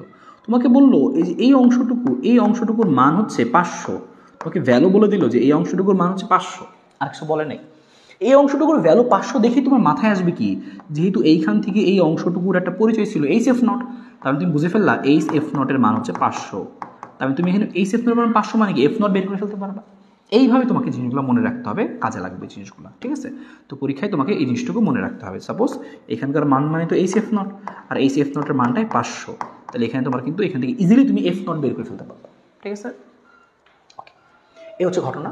আর আরেকটা সিম্পল কথা হচ্ছে, এই যে এইটাকে বলবো আমরা স্পেশাল হচ্ছে এফ নট, এটা হচ্ছে সেই এফ নট। এফ নট যদি দেওয়া থাকে তাহলে খুবই ভালো, তাহলে এফ নট হচ্ছে এইটা। মাঝে মাঝে গ্রাফগুলো থাকবে, মাঝে মাঝে গ্রাফটা সিম্পলভাবে থাকবে, মাঝে মাঝে গ্রাফটা এইভাবে থাকবে মনে করো এই যেরকম। তাহলে আমি আরেকটা গ্রাফ একা দেখাচ্ছি, মনে করো আমি বাইরে দেখাচ্ছি, এখানে বাইরে দেখাই, গ্রাফটা মাঝে সিম্পলভাবে থাকবে, এরকমভাবে থাকবে, জাস্ট এরকম আঁকা থাকবে আর কি। তখন তুমি কি বুঝবা এটা হচ্ছে তোমার এফ নট, এখানে লেখা আছে 300, তাহলে বুঝবা কি এটা হচ্ছে তোমার এফ নট, এটা হচ্ছে এফ নট, সহজ কথা। আর তোমাকে মনে করো এখানে একটা বিন্দু দেওয়া আছে, হ্যাঁ এখানে একটা বিন্দু দেওয়া আছে, একটা বিন্দু দেওয়া আছে, তাহলে মনে করবা কি যে এই যে এই বরাবর এখানে লেখা আছে মনে করো 500, এখানে লেখা আছে 500 কমা লেখা আছে মনে করো যে 4 ইলেকট্রন ভোল্ট, লেখা আছে 500,4 ইলেকট্রন ভোল্ট। এইটুকু দ্বারা কি বুঝবা, গ্রাফে এভাবে থাকবে, এইটুকু দ্বারা বুঝবা এইখানে যেহেতু আছে তার মানে এই বরাবর এটা হচ্ছে কম্পাঙ্ক, এটা হচ্ছে এফ এর মান, এফ নটের মান লেখা আছে মনে করো একটা 300, তাহলে 300 তো পাইয়ে গেছো শেষ। হ্যাঁ লেখা আছে মনে করো যে 300, এফ নটের মানটা 300 লেখা আছে, তুমি বুঝছো, তার মানে বুঝছো এফ নট লেখা থাকবে না, খালি লেখা থাকবে কি 300, তখন বুঝে নিবা তুমি এফ নট। আর এইখানে লেখা মানে কি অন্য একটা কম্পাঙ্ক এর এফ নট, তাহলে এটা ভিন্ন কম্পাঙ্ক, মানে এফ শুধু এফ, তাহলে এফ এর মানটা তুমি পাইলা 500 হার্টজ। আর এই যে 4 ইলেকট্রন ভোল্ট, এটা মানে কি, এটা মানে হচ্ছে এই যে এই বরাবরের জিনিসটা, এই বরাবর যে এখানকার যে এটা বোঝাচ্ছিল যে 4 ইলেকট্রন, তার মানে এইদিকে গেছো 500, উপরে উঠছো 4, উপরে উঠছো 4 মানে কি যে এইটুকু 4, আর এইটুকু 4 মানে কি এদিকে আমরা কি প্রকাশ করি, এদিকে প্রকাশ করতে আমরা গতিশক্তি, তাহলে তুমি বুঝবা এটা আছে গতিশক্তির মান বেসিক্যালি। তাহলে গতিশক্তির মানটা কত, 4। তাহলে গ্রাফ থেকে তুমি বুঝবা, এখান থেকে আমি তুমি লিখে দেখাচ্ছি, হ্যাঁ তাহলে জিনিসগুলো আমি এখানে মনে করে লিখে দিব না, এখানে লিখে দিলাম না, গ্রাফে মনে করে এইভাবে লেখা জাস্ট আর কি, গ্রাফে জাস্ট এইটুকু লেখা। এইখান থেকে তোমাকে লেখাটা শিখে তুমি কী পাবা, এখান থেকে তুমি পাইলা কি এফ নটের মানটা হচ্ছে 300, কারণ এই যে এখানে 300, কথা বুঝতে পারতেছো কিনা, অঙ্ক করতে গেলে ইজি হবে। আর এখানে তুমি দেখতে পাচ্ছ কি 500,4, তার মানে বুঝছো এটা এফ নট যদি হয় তাহলে সামনে তো এফ হয়, তাহলে এফ এর মানটা কত তুমি পাইলা কত 500, এভাবে তুমি ভ্যালুগুলো বের করবা গ্রাফ থেকে। আর এটা 4 এখানে গতিশক্তি, তাহলে এখানে 500, এই বরাবর 500, আর উপরে আসছে 4, তাহলে উপরে আসছে 4 মানে কি যে এইটুকু 4, মানে এইটুকু গতিশক্তি 4 আসলে 4 ইলেকট্রন ভোল্ট। এইভাবে তুমি গ্রাফ থেকে ভ্যালু বের করবে, ঠিক আছে। তাহলে এইখান থেকে তুমি গ্রাফ থেকে ভ্যালুগুলো এইভাবে বের করবা, তো এইটুকু কথা মনে রাখো যে গ্রাফ থেকে কীভাবে ভ্যালুগুলো বের করতে হয়, ঠিক আছে। একটা এক্সাম্পল দেখাইলাম, ফাইন, বুঝছো। তোমার গ্রাফটা পরীক্ষা এভাবেও থাকতে পারে বা এক্স্যাক্ট আসল জিনিসটাই থাকতে পারে এভাবে। তো কতটুকু কোণ করে আছে এইটাকে বলছি আমরা থিটা, আর ঢালটা তো বুঝতে পারলাম, এখানে ঢালটা কী হবে দেখো, এইচটা এম এক্স, তাহলে এমটা কিন্তু ঢাল, তাহলে মনে রাখবা এই গ্রাফের ঢাল কত হয়, এগুলো ঢাল হয় হচ্ছে এত, এই সাইড সরাসরি, হ্যাঁ এটা পরীক্ষা এমসিকিউতে আসে যে এই গ্রাফের ঢাল কত, এই প্ল্যাঙ্কের ধ্রুবকের সমান, ঢাল প্ল্যাঙ্কের ধ্রুবকের সমান, ঢাল প্ল্যাঙ্কের ধ্রুবকের সমান। এবং আরেকটা কথা মনে রাখতে পারো এখান থেকে যে ঢালকে বেসিক্যালি আমরা কী লিখি, লিখি আমরা এভাবে ঢাল ট্যান থিটা, আর ঢালের মান ট্যান থিটা, আর এখানে ঢালের মানটা এইচ, এটা মনে রাখতে পারো যে ট্যান থিটা সমান সমান এইচ। তাহলে তোমাকে এভাবেও বলতে পারে কখনো যে এই হচ্ছে গ্রাফ, আর তাহলে এখানে কত কোণ তৈরি করবে, তাহলে থিটা বের করে দিবা, এটাও কাজে লাগতে পারে। প্রত্যেকটা জিনিস ডিটেলস বললাম, তোমার একদম সব কিছু কাভার হয়ে যাবে A to Z, ইনশাল্লাহ খুব সুন্দরভাবে তুমি অঙ্কগুলো করতে পারবা। যখন অঙ্কগুলো তুমি করতে যাবা একদম ডিটেলস বলে দিলাম সব। আরেকটা গ্রাফ আমাদের আছে, সেটা হচ্ছে যে এফ এর সাথে ভি স্টপিং ভোল্টেজ, মানে হচ্ছে কি এখানে গতিশক্তি লিখছিলাম আগের বার, এখন কি হবে লাইনটা এরকম, তো তুমি এখান থেকে কী লিখতে পারি, এখান থেকে আমি কথা লিখে নিলাম আমি যে ইকে সমান সমান লেখা যায় যে H f minus h f not. এবার তো আমি ইকের সাথে লিখতেছি না, গতিশক্তির সাথে লিখতেছি না, সর্বোচ্চ গতিশক্তি বা গতিশক্তি একই কথা, হ্যাঁ ইকে ম্যাক্স লেখা, ইকে একই কথা। ভি স্টপ মানে স্টপিং ভোল্টেজ, ইকের পরিবর্তে লিখবো আমি কি ইভি নট, তো সমান সমান কী হবে এরকম হবে এইচ এফ মাইনাস কী হবে এইচ এফ নট, আর ইটা ওই পাশে পাঠাই দিবা, তাহলে তো ভি নটটা এই পাশে থাকবে, এই অবশ্যই পাঠালে থাকবে কত এরকম h f by e minus এরকম আসবে h f naught by e. এই হচ্ছে আমাদের দেখো সমীকরণটা পাই গেলাম, নিজে নিজেই বুঝবা তুমি গ্রাফ কীরকম হবে, হ্যাঁ ডিটেলস দেখাই দিচ্ছি আমি। এবার দেখো সেম আগের মতো ঘটনা যে আমি কী করছি, এই বরাবর তো ওয়াই এক্সিসে প্রকাশ করছি ভি নটকে, তার মানে বুঝতে পারছো এফকে প্রকাশ করছি এই দিকে, আর এম কোনটুকু এইচ বাই ই মানে তো আমাদের এম আসলে, তাহলে y equal to m x plus c, এই সি এর মানটা কত নেগেটিভ।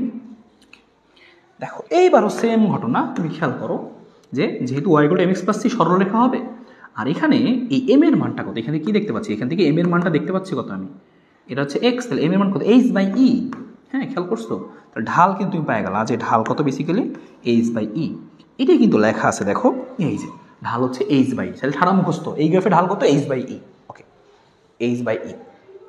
তাহলে আমি কি লিখতে পারবো, এখানে সেম ঘটনা লেখা যায় যে হচ্ছে ট্যান থিটা সমান সমান কি এবার কিন্তু এইচ লিখবা না, বাট লিখবে ট্যান থিটা সমান কি লিখবা, h by e. Tan theta সমান সমান হচ্ছে h by e. Tan theta সমান সমান হচ্ছে এইচ বাই ই। এটা গেল। পাশাপাশি এটা তো আগের মতোই, এটা হচ্ছে সূচন কম্পাঙ্ক, এই পয়েন্ট থেকে সূচনা হইলো। আবার মনে করো এখানে একটা বিন্দু লেখা, এখানে একটা বিন্দু তোমাকে লিখেছে এই গ্রাফে এখানে, হ্যাঁ তোমাকে কি বলছে এখানে, তোমাকে বলছে হচ্ছে এরকম যে মনে করো তোমাকে বলছে 500 কমা বলছে তোমাকে 4 ভোল্ট। এটুকু দ্বারা কি বুঝবা, এখান থেকে তুমি যে মানগুলো পাবা সেটা আমি লিখে দিচ্ছি। এটুকুর মিনিং কি, এটুকুর মিনিং হচ্ছে এখানে এই গ্রাফে এফ এর মানটা হচ্ছে 500 হার্টজ, কারণ এই বরাবর তো এফ প্রকাশ করছে না, তাহলে এখানে এতটুকু হচ্ছে 500, এই যে এইটুকু 500। আর উপরে যে উঠলো 4, এই 4টা কি, এই 4 হচ্ছে স্টপিং ভোল্টেজ ভি, মানে ভি নট, তাহলে ভি নট। এই ভিটার মানটা কত আমাদের 4 ভোল্ট আর এরকম। তাহলে গ্রাফ থেকে তুমি এভাবে ভ্যালুগুলো বের করে নিবা। আর আরেকটা জিনিস খেয়াল করো, লাস্ট সেই জিনিসটা হচ্ছে এই যে নিচে, এই যে এইখান থেকে যে এই অংশটুকু, তাহলে এটা কি ছেদাংশ, এই ছেদাংশ এইটুকুর মান বেসিক্যালি কি, এইটুকুর মান হচ্ছে বেসিক্যালি যে এইচ ডিভাইডেড বাই ই সাথে হচ্ছে ইন্টু এফ নট। এই দেখো এখানে তো পাইছিলাম আমরা h f naught by e, তাই না, h f naught by h c এর মান ঋণাত্মক দিকে দেখে নিচে। তো আগের মতো তোমাকে পরীক্ষায় মাঝে মাঝে চালাকি করে বলতে পারে যে ভাইয়া এরকম যে এই অংশটুকুর মান হচ্ছে 200, তাহলে বুঝবা কি 200 কার মান, এইচ এফ নট বাই ই এর মান। এই এতটুকু ডিটেলস তুমি জেনে রাখলে তোমার আর কোনো টেনশন নাই, সব কিছু কাভার, তোমার আর কোনো টেনশন নাই। কথা একদম ক্লিয়ার, আশা করি বুঝতে পারছো, এ টু জেড যা যা দরকার সব কিছু কাভার শেষ। আশা করি ফটো ইলেকট্রিসিটি পার্টটা খুব সুন্দর মতো বুঝতে পারছো। আমরা এখন দেখবো হচ্ছে কম্পটন প্রভাব এবং হাবিজাবি আরও যে কয়েকটা জিনিস আছে, আমাদের আসলে অল্প সময় লাগে, এগুলো আমরা একটু শেষ করে দিই, তারপরে আমরা একদম কিছুক্ষণ আমরা ওয়ান শট কোশ্চেনগুলো দেখলেই কাভার হয়ে যাবে। কম্পটন প্রভাব কী বলছে, তো বিজ্ঞানী আর্থার কম্পটন একটা জিনিস হিসাব করে দেখাইছে, সেটা কত, যে একটা ফোটন কী করছে দেখো, ইনসিডেন্ট ফোটন, একটা ফোটন কী করছে, এই যে একটা ইলেকট্রন, এটা আমাদের একটা ইলেকট্রন, হ্যাঁ একটা ফোটন একটা ইলেকট্রনকে গিয়ে আঘাত করছে, সংঘর্ষ হয়েছে, মানে জিনিসটা বেসিক্যালি কি, ফোটন আর ইলেকট্রনের মধ্যে একটা সংঘর্ষ। এবং সংঘর্ষের ফলে কি হয়েছে খেয়াল করো, সংঘর্ষের ফলে জিনিসটা এরকম হয়েছে যে সংঘর্ষের ফলে দেখা গেছে কি, যে ইলেকট্রনটা একদিকে চলে গেছে আর আমার যে ইটা সেটা আরেকদিকে চলে গেছে। হ্যাঁ, তো আমি ধরে নিলাম যে আমার ইলেকট্রনটা বাড়ি খেয়ে এইদিকে চলে গেছে, আমি এই কোণটাকে থিটা দিচ্ছি আর কি, আমাদের সুবিধার জন্য আর কি, আমরা বইয়ের সাথে মিল রেখে এখানে থিটা দিচ্ছি। তো ঘটনাটা খেয়াল করো, তোমাকে বোঝাচ্ছি, পুরো ব্যাপারটা চিন্তা করো যে আমরা কি ঘটনা ঘটাইতেছি আর কি। এখানে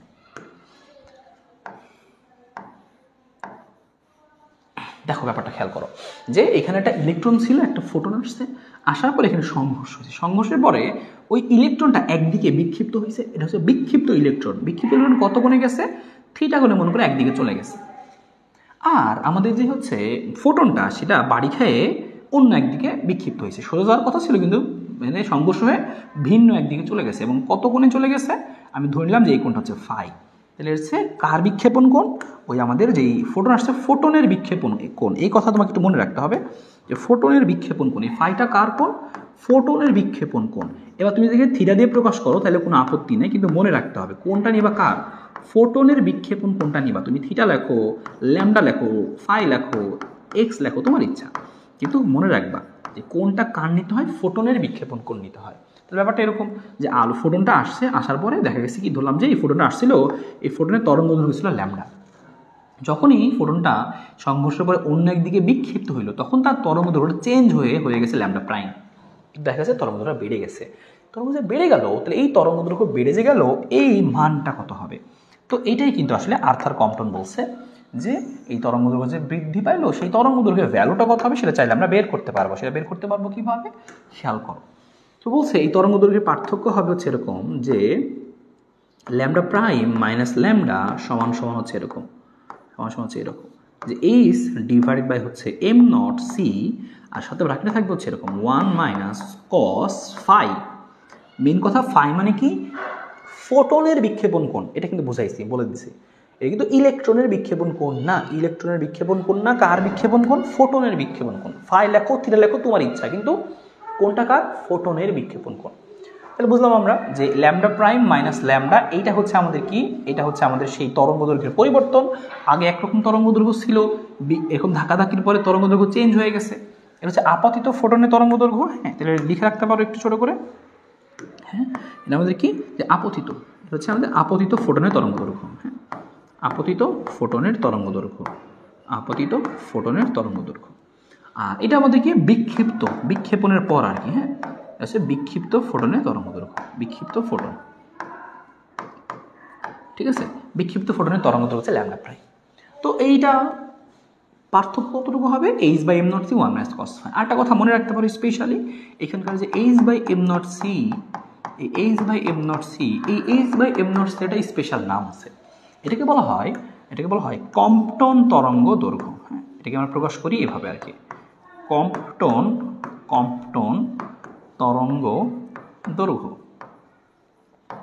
কম্পটন তরঙ্গ দৈর্ঘ্যটা কি, এটাকে প্রকাশ করবে ল্যামডা সি দ্বারা। ল্যামডা সি সমান কি হবে, ল্যামডা সি সমান আমরা লিখতে পারবো চাইলে আসলে এরকম আর কি, এই কম্পটন তরঙ্গ দৈর্ঘ্য লেখা যায় ল্যামডা সি। এই ল্যামডা সি মানে বেসিক্যালি কি, h by m naught c. এবার এদের কনস্ট্যান্ট মান, কারণ দেখো প্রত্যেকটা জিনিস কনস্ট্যান্ট এখানকার, যে এইচ এর মান, এম নটের মান। এম নট মানে কি, এম নট তো ইলেকট্রন, ওই যে ইলেকট্রনটা ছিল লিখে দিচ্ছি। এম নট মানে ইলেকট্রনের ভর, ইলেকট্রনের ভরটা কত, 9.11 × 10⁻³ কেজি আর কি। সি জানো আলোর বেগ, এইচ জানো প্ল্যাঙ্কের ধ্রুবক, সবই জানো। এটা বলে কম্পটন তরঙ্গ দৈর্ঘ্য। এই মানটা বের করে একটু মনে রাখতে পারো ল্যামডা সি এর মানটা, ঠিক আছে। আর এখানে ফাইয়ের মান যে কোনো রকম হতে পারে, 0 ডিগ্রি। ফাইয়ের মান 0 ডিগ্রি হলে কি হবে, এটা তোমার কাজ আর কি। হ্যাঁ, 3টা কাজ তোমাকে দিচ্ছি আমি, যে ফাই ইকুয়াল টু 0 ডিগ্রি হলে কি হয়, ফাই ইকুয়াল টু 0 ডিগ্রি হলে কি ঘটনা ঘটবে, নিজেই তুমি একটু খেয়াল করো। যে ফাই 0 ডিগ্রি মানে তুমি যেই দিকে আসতেছিলা ওই দিকেই চলে গেছে ফোটনটা ধাক্কাধাক্কির পরেও, সেটা 0 ডিগ্রি। তাহলে ফাই কজ 0 ডিগ্রির মান কত, cos 0 ডিগ্রির মান হচ্ছে 1 - 1 মানে কত, 0, 0 সাথে গুণ করলে 0 হয়ে যাবে। তার মানে তখন এটা হবে যে lambda prime minus lambda equal to 0। তার মানে কি, ল্যামডা প্রাইম সমান ল্যামডা। এই তাহলে একইভাবে তুমি পরীক্ষা এরকম আসতে পারে যে ফাই ইকুয়াল টু 90 ডিগ্রি হলে কি হবে, তুমি নিজে বসাবা। তারপর একইভাবে তুমি বসাবা যে ফাই ইকুয়াল টু 180 ডিগ্রি হলে কি হবে, এটাও তুমি বের করে বসাও। বসায় কত হয় এখানে লিখবা, তোমার কাজ এটা। হ্যাঁ, এই হলে কি হবে, এটা হলে কি হবে, ঠিক আছে।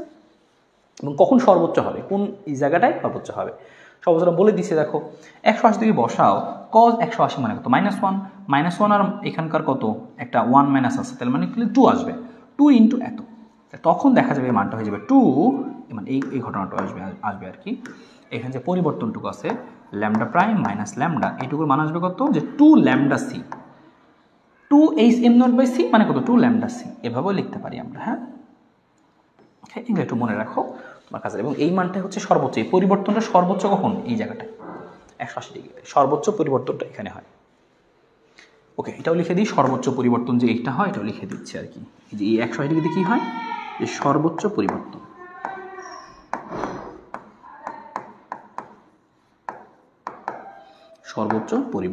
ঠিক আছে।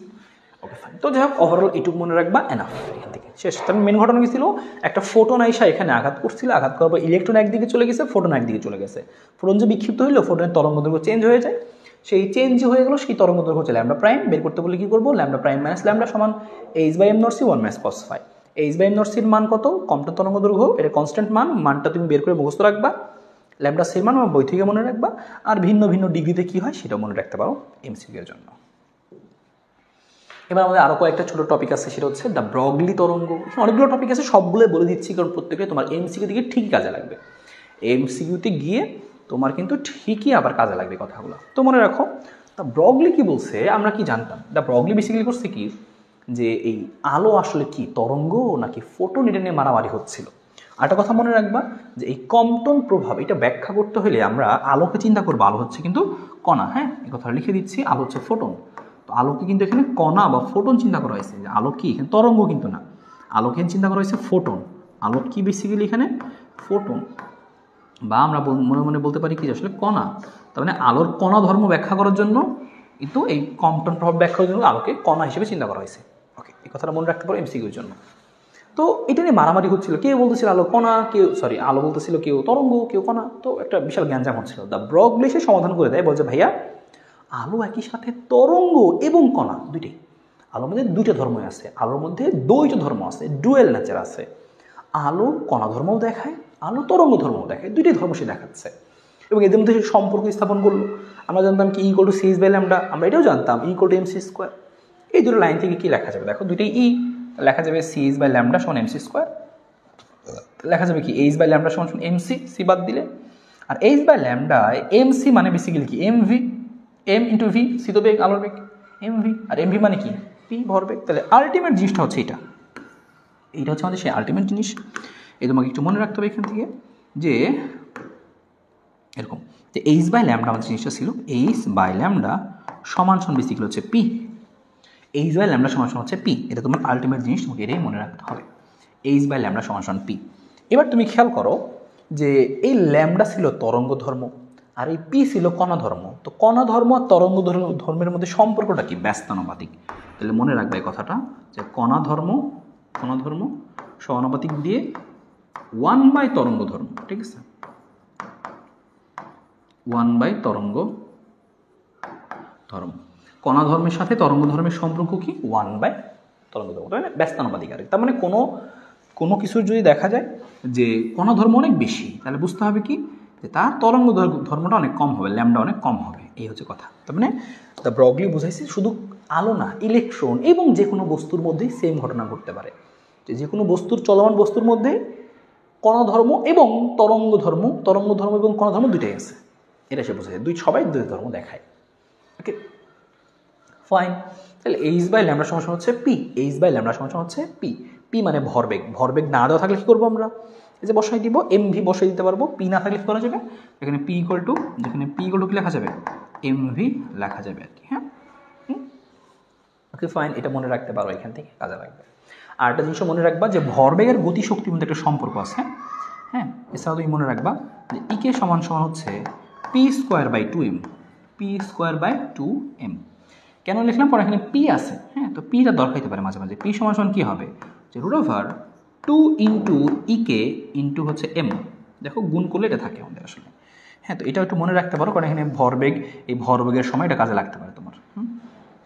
ভরবেগ আছে যেহেতু, তো মনে রাখো একটু কথা। এমসিকিউর জন্য, জাস্ট এমসিকিউর জন্য জিনিসটা কাজে লাগে, সূত্রগুলো মনে রাখো।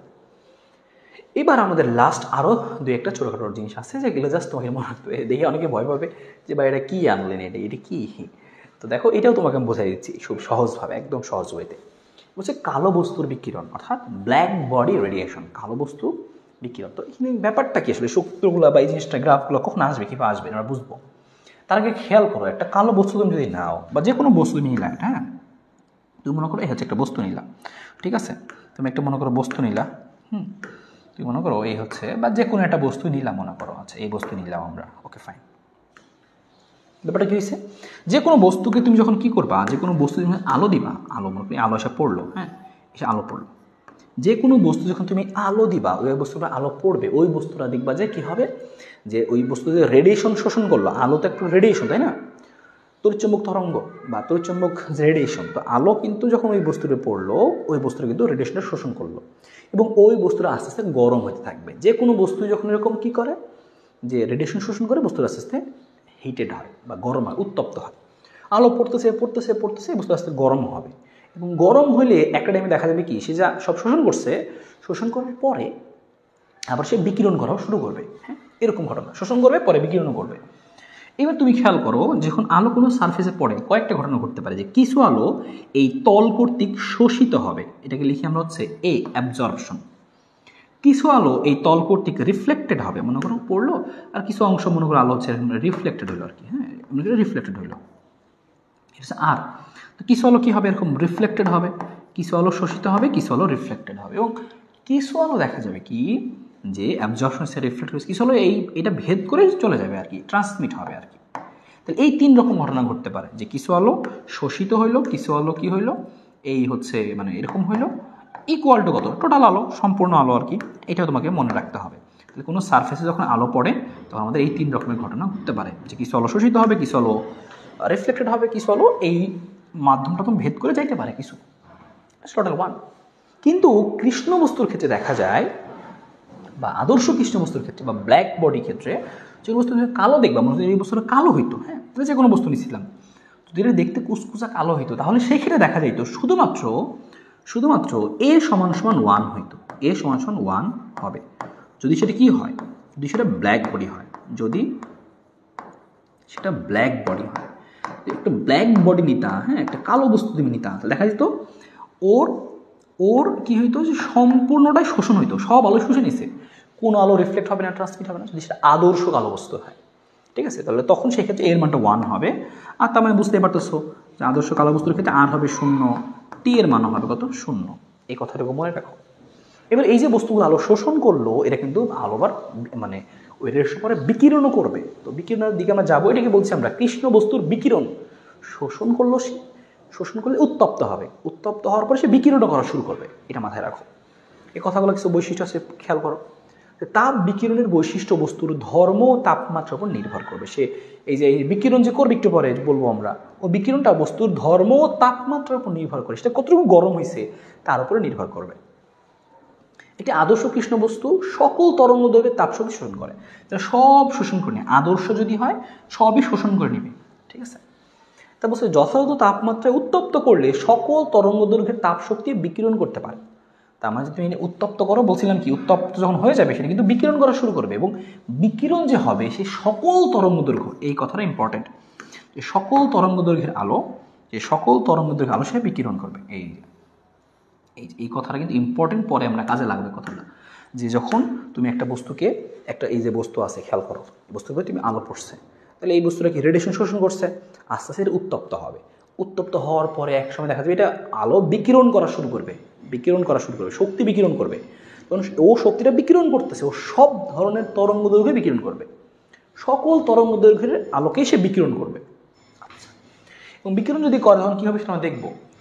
আদর্শ কৃষ্ণ বস্তু উত্তম শোষক ও উত্তম বিকিরণ, এটা মনে রাখতে পারো আদর্শটা। আর একটা কথা বলছি, তাপমাত্রা বৃদ্ধি পেলে কৃষ্ণ বস্তু হতে মোট বিকিরিত শক্তি বৃদ্ধি পায়। যদি এটা অনেক বেশি গরম হয় তাহলে শক্তি যে বিকৃত হবে, বেশি বেশি শক্তি বিকৃত হবে, সহজ কথা। বেশি গরম করলে বেশি শক্তি বিকৃত হবে। এবার এইটুকুর জন্য অনেক কাহিনী আছে, খেয়াল করো। আমি একটা তোমাকে সিনারিও দেখায়, কালো বস্তুর বিকিরণ। তুমি একটা কি করছো, একটা কৃষ্ণ বস্তু নিছো, নিয়ে তুমি তাপ দিচ্ছ। এবার তুমি খেয়াল করবা, আমরা একটু আগে বলছি যখন তুমি এটার মধ্যে তাপ দিচ্ছ মানে কি, ও আসলে কি ওই রেডিয়েশনগুলো শোষণ করতেছে, উত্তপ্ত হবে। তা তুমি যখন দেখবা যে কামারের দোকানে যখন লোহাকে পোড়ায়, নাস্তিক বাজে এক মাথা লাল হয়ে টকটক করে ওঠে, দেখছো না, যেরকম আগুনে ঢুকায় রাখে কয়লার মধ্যে আগুন দিয়ে, দেখবো ওই অংশ কিন্তু লাল টকটকে হয়ে যায়। কেন লাল টকটকে হচ্ছে? কারণ সে রেডিয়েশন শোষণ করছে, উত্তপ্ত হয়েছে। এবার এই যে লাল যে তুমি দেখতে পাচ্ছ মানে কি, ও আসলে শক্তি বিকিরণ করা শুরু করছে। শক্তি বিকিরণ করার সময় সকল ধরনের তরঙ্গ দৈর্ঘ্য বিকিরণ করে না, লাল, নীল, হলুদ, সবুজ, কমলা, লাল, সকল ধরনের তরঙ্গ দৈর্ঘ্য সে বিকিরণ করে, কিন্তু দেখতে লাল হয়। ভাই একটু আগে আমি কথাটা বলছি, মনোযোগ দিয়ে শোনো, যে যখন তুমি ওই জিনিসটাকে হিট করছো, উত্তপ্ত হয়েছে, শক্তি বিকিরণ করবে, সে সকল ধরনের আলোয় বিকিরণ করবে, কিন্তু দেখতে তো পাচ্ছ লাল। তোমার কাছে মনে হচ্ছে কি লাল আলো বিকিরণ করতেছে? না, সকল আলোয় বিকিরণ করছে, কিন্তু লালটা সবচেয়ে বেশি করছে। আবার লালটা প্রকট প্রকট প্রচ্ছন্ন পড়ছিল না, ওইরকম আর কি। লালটা হচ্ছে প্রকট আকার ধারণ করছে, লালটা বেশি বেশি বিকিরণ করতেছে। বাকি সবুজ, হলুদ, কমলার আলো মানে অন্য যেগুলো ছিল সেগুলো বিকিরণ করছে, এগুলো অল্প। সবচেয়ে বেশি করছে কোনটা? লাল। তার মানে তুমি যখন এই লোহাটাকে মনে করো তাপ দিচ্ছ, লাল টকটক হয়ে গেছে।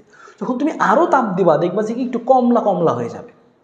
তুমি যখন সেটাকে আরও তাপ দিয়ে থাকবা, একসময় সবুজ হবে, তাপ থাকলে সবুজ হবে। এটা আমরা দেখি না, কারণ অনেক বেশি তাপ দিতে হয় আসলে, অনেক অনেক কেলভিন আসলে, যে তাপমাত্রা লিখি নাই আমি, খালি বলছি দেখি তাপ দিব আমরা, কিন্তু তাপটা কত অনেক বেশি আসলে, অনেক বেশি তাপ না দিলে তুমি আসলে এই সিনারিগুলো বুঝবা না। এখানে তাপমাত্রা কি, এখানে তাপমাত্রা আরও বেশি, এইখানকার তাপমাত্রা কি আরও বেশি, এইখানকার তাপমাত্রা কি আরও বেশি। হ্যাঁ, ঠিক আছে, আশা করি বুঝতে পারছো আমার এই স্টাইলটা, যে আমরা যে দ্বারা বুঝেছি কি যে তাপমাত্রা কত আর কি, এটা আমরা এটা বুঝেছি। হ্যাঁ, তাপটা যখন কম তখন এই কালার, তখন তাপমাত্রা আরও বাড়াইছো তখন এই কালার, আরও বাড়াইলে এই কালার, আরও বাড়াইলে সবুজ, আরও বাড়াইলে দেখা যাবে একটা এরকম নীলও হয়ে যাবে। খেয়াল করে একটা জিনিস, যখন তুমি কম তাপমাত্রা দিছো, কম তখন অল্প তাপমাত্রা লাল হয়েছে, আরও বেশি তাপমাত্রা করলে কি হয়েছে, এরকম এরকম কমলা হয়েছে। আরও বেশি তাপমাত্রা দিলে হলুদ হবে, আরও বেশি তাপমাত্রায় উত্তপ্ত করলে ওই লোহাটা সবুজ কালার হয়ে যাবে। হ্যাঁ, আরও বেশি উত্তপ্ত করলে তুমি নীল দেখতে পাবা, এরকম দেখতে পাবা, বেগুনি দেখতে পাবা। অনেক বেশি তাপমাত্রা আসলে তুমি আসলে দিতে পারবা না। আর তুমি কি নর্মালি কখনো দেখছো যে কামারের দোকানে লোহা পোড়াচ্ছে, রড পোড়াচ্ছে, দেখতে সবুজ হয়ে গেছে? দেখো নাই, তুমি এগুলোই দেখছো, একটু লাল হয়, একটু এরকম কালার হয়ে যায়, এরকম দেখছো। কিন্তু ওই সবুজ নীল হইতে আরও অনেক বেশি তাপমাত্রা দেওয়া লাগবে, অনেক বেশি তাপমাত্রা দিতে পারো, তখন সে যখন আলো বিকিরণ করবে, সকল ধরনের আলোই বিকিরণ করবে, কিন্তু দেখা যাবে নীল বা সবুজ বেশি বেশি বিকিরণ করতেছে আর কি। এই হচ্ছে ঘটনাটা। আশা করি বুঝতে পারছো ব্যাপারটা কি দাঁড়াবে। এখান থেকে একটা সূত্র আসবে, আমরা কি বলছি, যখন কোনো আমরা বস্তুকে আমরা উত্তপ্ত করব, সেই শক্তি শোষণ করবে, করে একসময় উত্তপ্ত হয়ে গিয়ে শক্তি বিকিরণ করা শুরু করবে। বিকিরণ করার সময় সে সকল ধরনের আলো বিকিরণ করবে, কিন্তু দেখা গেছে কি যে এই নির্দিষ্ট তাপমাত্রায় ও এই ধরনের আলো বেশি বিকিরণ করে। আরও তাপমাত্রা বাড়াইলে এই প্রকট কালারটা অন্যরকম হয়ে যায়। আরও বেশি তাপমাত্রা করলে সব আলোয় বিকিরণ হয়, কিন্তু এই কালারটা, নীল কালারটা প্রকট আকার ধারণ করে। একটা জিনিস তো খেয়াল করো, তুমি যত তাপমাত্রা বাড়াইছো, তাপমাত্রা যত বৃদ্ধি করছো, তুমি তাকাও, তাপমাত্রা যত বৃদ্ধি করছো, ওরা তো সব তরঙ্গদৈর্ঘ্যে বিকিরণ করছে, সকল তরঙ্গদৈর্ঘ্যে বিকিরণ করছে, কিন্তু একটা তরঙ্গদৈর্ঘ্য বেশি বিকিরণ করছে। এখানে লাল, এখানে কমলা, এখানে নীল, ওটাকে বলছে প্রকট তরঙ্গদৈর্ঘ্য। তাপমাত্রা যতই তুমি বাড়াচ্ছ, দেখো তো এই তরঙ্গদৈর্ঘ্যের মানটা কোন দিকে আসছে আস্তে আস্তে? তরঙ্গদৈর্ঘ্যের মানটা আস্তে পিছনের দিকে আসতেছে না, ল্যামডাটা। তুমি তাপমাত্রা যত বাড়াচ্ছ, তুমি তাপমাত্রা বাড়াইতে আসো, হ্যাঁ, তাপমাত্রা বৃদ্ধি করতেছো তুমি। তাপমাত্রা বৃদ্ধির সাথে সাথে তুমি খেয়াল করো যে তাপমাত্রা বৃদ্ধির সাথে সাথে তুমি তাপমাত্রা বৃদ্ধি করতেছো আস্তে আস্তে। তাপমাত্রা বৃদ্ধি করার কারণে দেখো প্রকট কালারটা আসছে কোন দিকে আসতেছে? এই যে এইদিকে আসতেছে না, এইদিকে আসতেছে, এদিকে আসছে, মানে কি এইদিকে তরঙ্গদৈর্ঘ্য তো কি কম। তার মানে তুমি যখন তাপমাত্রা বৃদ্ধি করতে থাকবা, তখন এই যে প্রকট যেই তরঙ্গদৈর্ঘ্যটা দেখা যাবে, সকল তরঙ্গদৈর্ঘ্যে বিকিরণ করবে, কিন্তু দেখা যাবে যেটা, সেই তরঙ্গদৈর্ঘ্যের মানটা দেখো আস্তে আস্তে সেই প্রকট তরঙ্গদৈর্ঘ্যের জিনিসটা কিন্তু কমে যাচ্ছে, কমের দিকে আসতেছে, নীলের দিকে আসতেছে। তার মানে এই টি এর সাথে এই ল্যামডা এর সম্পর্কটা দেখো। ল্যামডা আমরা ম্যাক্স বলতে পারি। ল্যামডা ম্যাক্স কেন বলতে পারি আমরা? কারণ ওই যে যেটা সবচেয়ে বেশি দেখা যাচ্ছে, যেই সকল তরঙ্গদৈর্ঘ্য দেখা যাচ্ছে, কিন্তু যেটা বেশি দেখা যাবে ল্যামডা। এদের সম্পর্কটা কি? সম্পর্ক কিন্তু উল্টা, ব্যস্তানুপাতিক। তার মানে সেরকম টি সমানুপাতিক হচ্ছে 1/λ। এবার এখানে একটা সমানুপাতিক ধ্রুবক যদি আমরা নিয়ে আসি, তাহলে জিনিসটা কী হবে? এই ল্যামডাটা ভাগ ছিল, এদিকে সে গুণ হবে, সমান সমান একটা সমানুপাতিক ধ্রুবক বি আসলো। এই যে একটা সূত্র লিখলাম যে টি ল্যামডা সমান সমান একটা ধ্রুবক বি, এইটাকে বলা হয় ভিন্স ধ্রুবক, এই বিটাকে বলা হয় ভিন্স ধ্রুবক। হ্যাঁ হ্যাঁ, ভিন্স কনস্ট্যান্ট, এটা বলি আমরা ভিন্স কনস্ট্যান্ট আর কি, কনস্ট্যান্ট মান আছে এটা। ভালো কথা। এই যে এইটাকে বলি আমরা ভিনের সূত্র, এইটাকে বলা হয় বিজ্ঞানী ভিন্স থিওরেম বা ভিন্স ল। হ্যাঁ, ভিন্স ল, এটাকে বলি আমরা ভিন্স ল। তাহলে ভিন্স এই জিনিসটা বলছে আর কি যে আচ্ছা, তুমি একটা বস্তু কিরকম উত্তপ্ত করবা, শক্তি বিকিরণ করবে, সব ধরনের বিকিরণ করবে, কিন্তু একটা নির্দিষ্ট তাপমাত্রা একটা নির্দিষ্ট কালারকে সে বেশি দেখাবে। ওই কালারটা আবার তাপমাত্রার সাথে ব্যস্তানুপাতিক। তাপমাত্রা বাড়াইলে ওই কালারটা আস্তে আস্তে কী হবে? পিছনের দিকে আসবে, আস্তে আস্তে হলুদ থেকে সবুজ থেকে নীলের দিকে আসতে থাকবে। এটাই বুঝাইছে সহজ কথা, ঠিক আছে? তো এটি কথা মনে রাখতে পারো, টি ল্যামডা সমান হচ্ছে আমাদের বি, ভিন্স কনস্ট্যান্ট। তো এই হচ্ছে আমাদের এখানকার জিনিসটা। এটা ছিল সেই বস্তুর, কালো বস্তুর বিকিরণ। দেখছো, উত্তপ্ত করলে শক্তি শোষণ করছে, আবার সে আস্তে আস্তে বিকিরণ করে কালার দেখাইছে। যে শক্তি বিকিরণ করলো, শক্তির মান কত, এটা আবার বের করছে আরেকজন বিজ্ঞানী। হ্যাঁ, তাকে বলি আমরা কি? স্টিফান বোলসম্যান ল, স্টিফানের সূত্র বলা হয় আর কি। স্টিফানের সূত্র এখন দেখবো আমরা, স্টিফানের সূত্র। এগুলো সব কিছু কিন্তু এমসিকিউ এর জন্য। হ্যাঁ, আর রিটেনে প্যারা খাও না, আমি এমনভাবে বলে দিলাম, তুমি এইটুকু কথা খালি মনে রাখবা, তোমার কোনো কিছু পড়তে হবে না বই থেকে। স্টিফানের সূত্র বই থেকে পড়তে গেলে হ্যাঁ আল্লাহর রাস্তে বুঝবাও না আর কি, এমনভাবে লিখছে বেটারা। তা আশা করি আমার কথাটুকু বুঝতে পারছো। যারা এই জিনিসগুলো আমি জানি অনেকেই স্কিপ করছো, বাদ দিছো, এটা বাদ দেওয়ার মতোই, কারণ এখান থেকে তোমার রিটেন আসবে না, এমসিকিউ আসবে। তো এই এমসিকিউ যেন আসে, তুমি একটা অ্যাটলিস্ট মিনিমাম তোমার ধারণা থাকে, ইনশাল্লাহ হয়ে গেছে। স্টিফানের সূত্রটা কি যে বলছিলাম, যে শক্তি বিকিরণ করবে, এই বিকিরিত শক্তির হারটা, স্টিফান কি বলছে, এই বিকিরিত শক্তিটা যে কি পরিমাণ শক্তি বিকিরিত করতেছে, এইটাও কিন্তু তাপমাত্রার উপর নির্ভর করে। তাপমাত্রা বেশি বেশি যদি হয়, শক্তিও বেশি নির্গত করবে, তাহলে শক্তিটা সমানুপাতিক সম্পর্ক। তো সূত্রটা হচ্ছে এরকম, যে এরকম সিগমা ইন্টু হচ্ছে এ into T to the power 4 হচ্ছে শক্তির সূত্রটা। আর দেখো এখানে লেখা আছে এটা, যে p equal to e sigma a t to the power 4। একই কথা আসলে, এখানে ছিল শক্তি নির্গমনের হার। শক্তি নির্গমনের হার মানে তো ক্ষমতা, যে প্রতি সেকেন্ডে কতটুকু শক্তি নির্গত হচ্ছে, এখানে পি দিয়ে লিখছে ক্ষমতা, পাওয়ার রেডিয়েটেড, কতটুকু পাওয়ার রেডিয়েশন করতেছে, বা আমরা বলছি শক্তি নির্গমনের হার, ই দিয়েও লেখে। আর ই মানে হচ্ছে দেখো একটা কনস্ট্যান্ট আমাদের, এটা কি যে কৃষ্ণ বস্তুর জন্য হচ্ছে 1 হয়। আর এই সিগমা মানে এটা কি? এটা হচ্ছে আমাদের স্টিফান বোলসম্যান কনস্ট্যান্ট। এই মানটা মুখস্থ রাখতে পারো, 5.67 আমি লিখে দিচ্ছি এই সিগমার ভ্যালুটা, এটা মনে রাখবা একটু। এখানে সিগমা হচ্ছে স্টিফানের কনস্ট্যান্ট, মানটা কত? 5.67 ইন্টু 10 টু দি পাওয়ার -8 আর কি। হ্যাঁ, মানটা মুখস্থ রাখতে পারো আর কি, লেখা আছে এখানে। ওকে, কনস্ট্যান্ট মান। আর এ মানে হচ্ছে ক্ষেত্রফল, আর টি মানে হচ্ছে তাপমাত্রা। তো এইখান থেকে তুমি কি দেখতে পাচ্ছ বেসিক্যালি, এখান থেকে যেই কথা তোমার দরকার সেটা হচ্ছে এই সূত্রটা মনে রাখো বা এটা মনে রাখো, একই কথা। এখান থেকে স্পেশাল হচ্ছে এই কথাটা যে দেখো এই শক্তি যে নির্গত করতেছে সেটা তাপমাত্রাতে সমানুপাতিক সম্পর্ক, শুধু সমানুপাতিক না, চতুর্থ ঘাতের সমানুপাতিক। এটা পরীক্ষা এমসিকিউতে আসে যে এই সমানুপাতিক T⁴, যে তুমি একটা বস্তুকে তুমি অনেক উত্তপ্ত করছো, শক্তি বিকিরণ করবে, যত বেশি উত্তপ্ত করবা সে তত বেশি শক্তি বিকিরণ করবে। এবং সম্পর্কটা কি সমানুপাতিক, পাওয়ারের সমানুপাতিক 4⁴। এই সমানুপাতিক T⁴ শক্তি নির্গমন করবে, সেটা নির্গত শক্তি তাপমাত্রার চতুর্থ ঘাতের সমানুপাতিক। এভাবে আমাদের সূত্রটা, স্টিফানের সূত্র বলা হয় এটাকে, স্টিফান বোল্টজম্যান ল, স্টিফান বোল্টজম্যানের সূত্র বলা হয় এটাকে। ঠিক আছে, এত কথা মনে রাখবা। আর এই গ্রাফটা কি শুরুতে আমরা এটা দেখাইছিলাম, তুমি এটা ভয় পেয়েছিলা। দেখো এটা কি বুঝাইছে, ওই যে বলছিলাম যে যত তুমি তাপমাত্রা বাড়াবা, দেখো দেখো এখানে যে দেখো এখানে দেখো এই কালারটা বেশি দেখা গেছে, মানে বেশি দেখা গেছে। আবার এই জায়গাটার মধ্যে সকল তরঙ্গদৈর্ঘ্য দেখা গেছে, কিন্তু দেখো এই তরঙ্গদৈর্ঘ্য পিকে। তো আবার দেখো আমি যখন আরও তাপমাত্রা বাড়াইছি তখন দেখা গেছে কি, দেখো এই তরঙ্গদৈর্ঘ্য পিকে। তো দেখো আগে এখানে লাল ছিল, পরে হলুদ, পরে নীল। তো দেখো তাপমাত্রা যত বাড়াইছো, দেখো এটা ছিল আমাদের কতর জন্য, 300 কেলভিনের জন্য, এটা 400 কেলভিনের জন্য, 600 কেলভিনের জন্য। তাপমাত্রা যত বাড়াইছো, দেখো এই যে এখানকার ঘটনাটা, তাপমাত্রা যত বাড়াইছো, আস্তে আস্তে বাড়াইছো, ল্যামডাটা কি পিছনের দিকে আসছে না? এই দেখো ল্যামডাটা আস্তে আস্তে কি পিছনের দিকে আসছে, মানে দেখো ল্যামডাটা আস্তে আস্তে কমছে। দেখো হলুদ, সবুজ, নীল, এইটাই গ্রাফে একসাথে দেখালে এরকম দেখা যায়। দেখো 300-র জন্য লাল দেখছো, 300 না 3000, 4000-এর জন্য কি দেখছো, তুমি দেখছো মনে করো 4000-এর জন্য এই যে মনে করো হলুদ দেখছো, আর এই মনে করো 6000-এর জন্য মনে করো এই যে নীল দেখছো বা সাদা দেখছো। এরকম এটাকে একসাথে থাকলে এরকম দেখতে মনে হয়। তো আশা করি এটাও বুঝছো, এবার ভয়টা কেটে গেছে। ঠিক আছে, এই লাস্ট জিনিস আমাদের বাকি আছে, তারপর আমরা সিকিউ দেখবো, ডান, চ্যাপ্টার শেষ। ঠিক আছে, তো লাস্ট জিনিসটা কি, যে হাইজেনবার্গের অনিশ্চয়তার নীতি, এটা আমরা সংক্ষেপে এক লাইনে বলে শেষ করবো। যে হাইজেনবার্গ কি বলছে, যে তুমি ভাই কোনো একটা নির্দিষ্ট কণার অবস্থান ও ভরবেগ একই সাথে নির্ভুলভাবে মাপতে পারবা না। তুমি একটা কণার মনে করো ইলেকট্রন ঘুরতেছে কক্ষপথের চারপাশে, ইলেকট্রনটার অবস্থান যদি খুব ভালো মতো মাপতে যাও, তুমি এর ভরবেগ ঠিক মতো বলতে পারবা না। ভরবেগ ঠিক মতো মাপতে গেলে তুমি অবস্থানটা নিশ্চিতভাবে বলতে পারবা না। তার মানে একটা অনিশ্চয়তা থাকবেই। এবং তিনি বলছেন এই অনিশ্চয়তা থাকবেই, এই অনিশ্চয়তার যে গুণফল, তিনি বলছেন যে এই যে এই ডেল এক্স দ্বারা বোঝায় অবস্থানের অনিশ্চয়তা, যে অবস্থান মাপতে কতটুকু ভুল হবে। ডেল পি দ্বারা বোঝায় ভরবেগের অনিশ্চয়তা। তো এই অবস্থান এবং এই ভরবেগের যে অনিশ্চয়তা হবেই, এই অনিশ্চয়তার গুণফলটা হবে এরকম h/4π। বা তিনি প্রথমে বলছিলেন এটা যে প্ল্যাঙ্কের ধ্রুবকের সমান, তিনি প্রথমে বলছিলেন এই কথাটা যে প্ল্যাঙ্কের ধ্রুবকের সমান বা তার চেয়ে বড়।